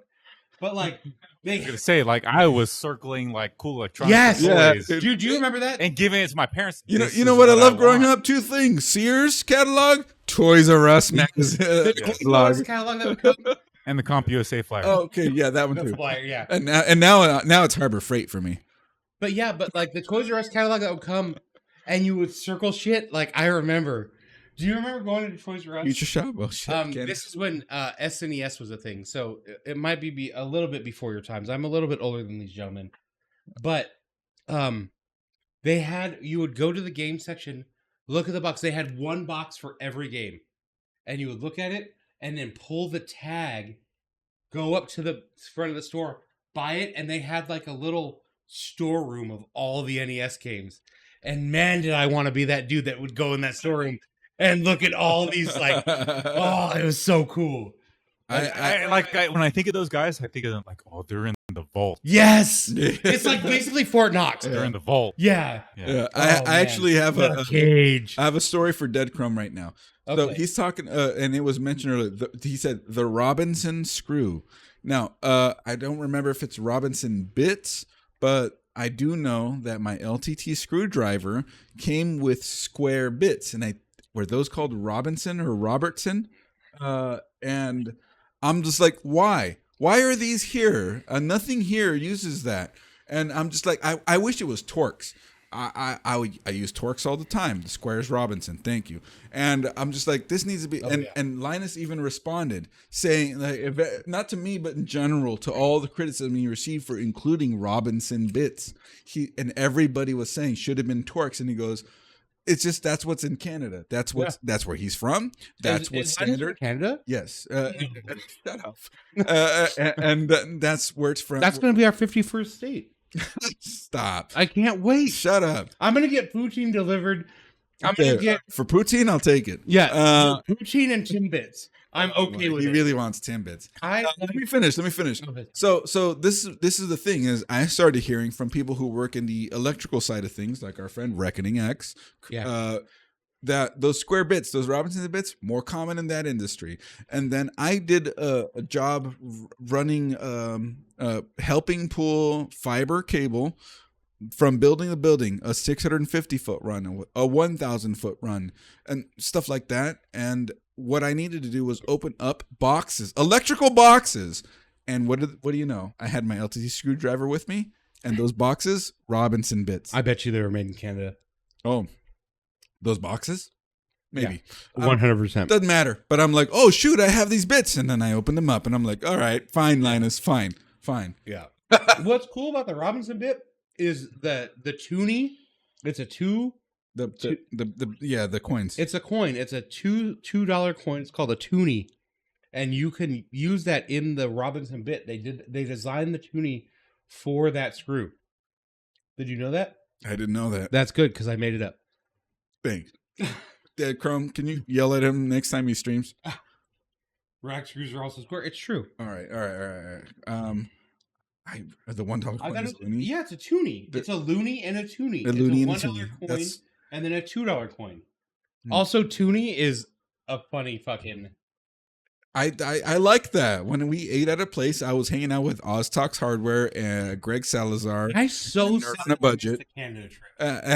And the guy gave us our change, and he goes, here's your loonies and toonies, and we all looked at each other because we're all from USA, and he goes, these are like your nickels, and no, he said something to equivocate it to our currency, and it made sense. But in the moment, we're like, what? You call it that? Like it was funny, but it was good food.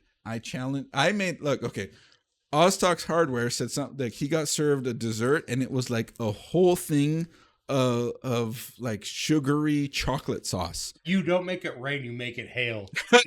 And I said, dude, it'd be funny if you just took that like a shot right now. And then Greg Salazar, he said, I'll pay for your meal if you take that as a shot right now. And then Oztox Hardware went, boom. And Greg Salazar ended up paying for his whole meal. I did that with garlic butter once, and it was the worst $50 that I've ever earned. Don't ever shoot garlic butter. Oh, it was rough. My bladder's hurting. Yeah. All right, guys. We love you guys very much. Love Austin Greg. This was Yeah, a dude. longer show than we generally do. Yeah. Now I have to find a way home because my wife is now asleep. We got you. It was certainly way longer for the toned down topics that I had for us. I had a question about gadgets, and I don't remember boy. it. I was peeing. Oh boy. We're back there again. Yeah. I was gonna full circle. First circle. And when I was peeing, I thought about it, and now I can't think about it. So fuck.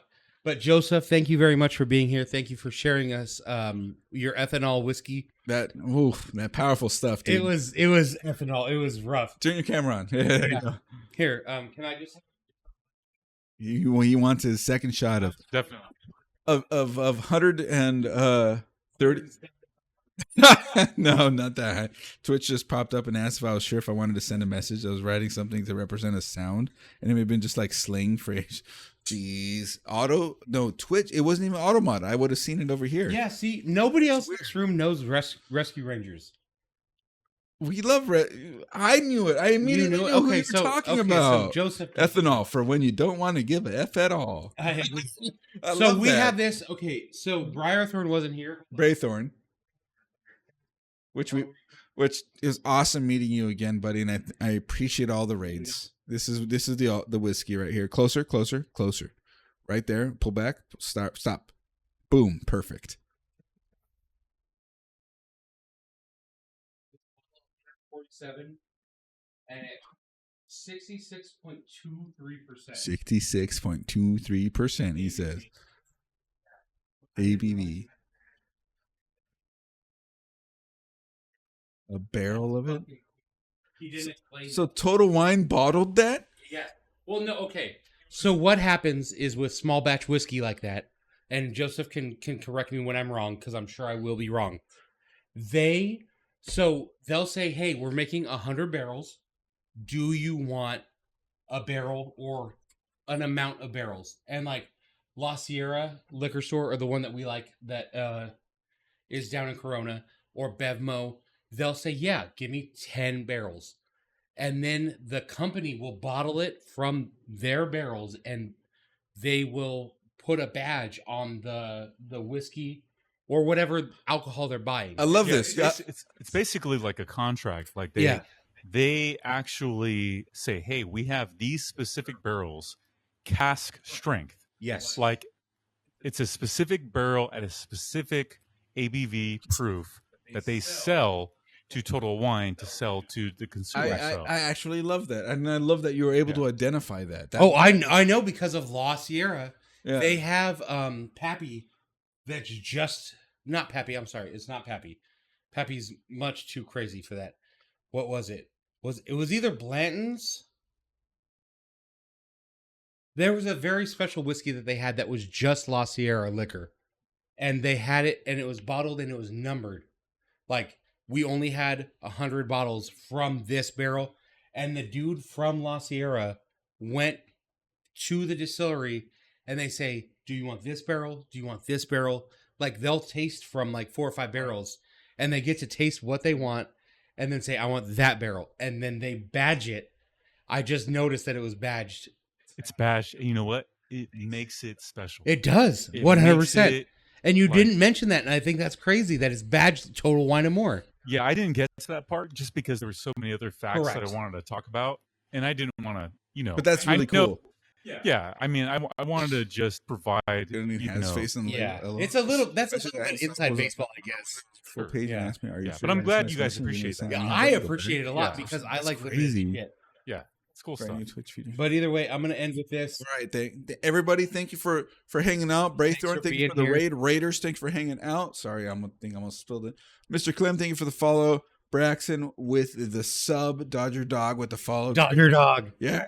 Silent Furies, Arkweld, damn it, Froby Kenobi, Bird of Words, Baz the Trash, and Braithorn dropping in the sub as well. Braxton with the follow. Our next one will Robert likely Dixon with the be follow as well. March 18th. All Sonic with the 100 biddies. Thank you Let's guys. see. Thank you all for tuning in. Thank you all We're for not hanging going to out. plan it officially, but I think the 14th or the Mid-March. 21st will probably be our next GTE. Yeah. And then I'm live every single day from 7:30 PST to about 8 o'clock PST until about 12 or 1 in the morning, depending on when I decide. This asshole, CoalitionChris, you're on his channel right now. You should know. He's live every Friday. Every Friday, 8 p.m. Pacific, I'm live playing games, hanging out with friends. Yeah, sometimes usually building computers, me on Friday. sometimes talking about tech, sometimes building computers, sometimes doing some scratchers. Yeah, he does scratchers sometimes. He does love it. And then we have a big thank you to Joseph for being here, being our producer. Yeah. Filling us up with whiskey and topics. Thank you very much for being here. Everybody go follow Brandon if you want to get more. You don't have to fun follow stuff. me, man. Oh, but it'd be great. It would be cool, but I'm not requiring it. Brandon has been streaming every day for over 780 days at this point, trying to make it. And we just shot our most recent YouTube video about mapping your USB ports to balance true. out your USB I actually wanted to load mention of that different earlier. controllers. That goes back to our gadgets talk Yeah. because he was talking about the blower sucker. Yeah. Yeah. What was that? Filanuk? Not Fantic. Fan-filled Fantix. vacuum. Yeah. Fantix. So he recorded in my room. My room has an AC unit. It's only like a 10 by 10 room, but it has an AC unit going 24/7. So it's dusty. And he was filming it, and I was like, I wish I had a small vacuum. And There then it he is. grabbed the vacuum. It would have come in handy just It for would have that. come in vent. But if you want to catch a video about how to look at how many USB controllers you have and manage multiple high bandwidth USB devices like USB cameras, Correct. USB capture cards, Also correct. and anything else that's like that. Sometimes it's even headsets, microphones, stuff like Video that. wares on youtube.com/coalition. Yeah, we're Coalition Gaming. Oh, I'm sorry. Coalition Gaming. We're Coalition Gaming on the main Sorry, channel. I'm bad. And this is Has Agent on Twitch, and we work with him doing stuff, and he does shorts. True. and Our all last video sorts of was stuff. filmed in my shed. That video is actually doing pretty well, which I'm happy about. Well, because I watched it 100 times. Oh, yeah, that helps. That helps. Yes, I love you guys. The main We channel, need it. buddy. Thank you all for tuning in. Braithorn, thanks again, and everybody, thanks for the follows and subs. We'll catch you on the next one.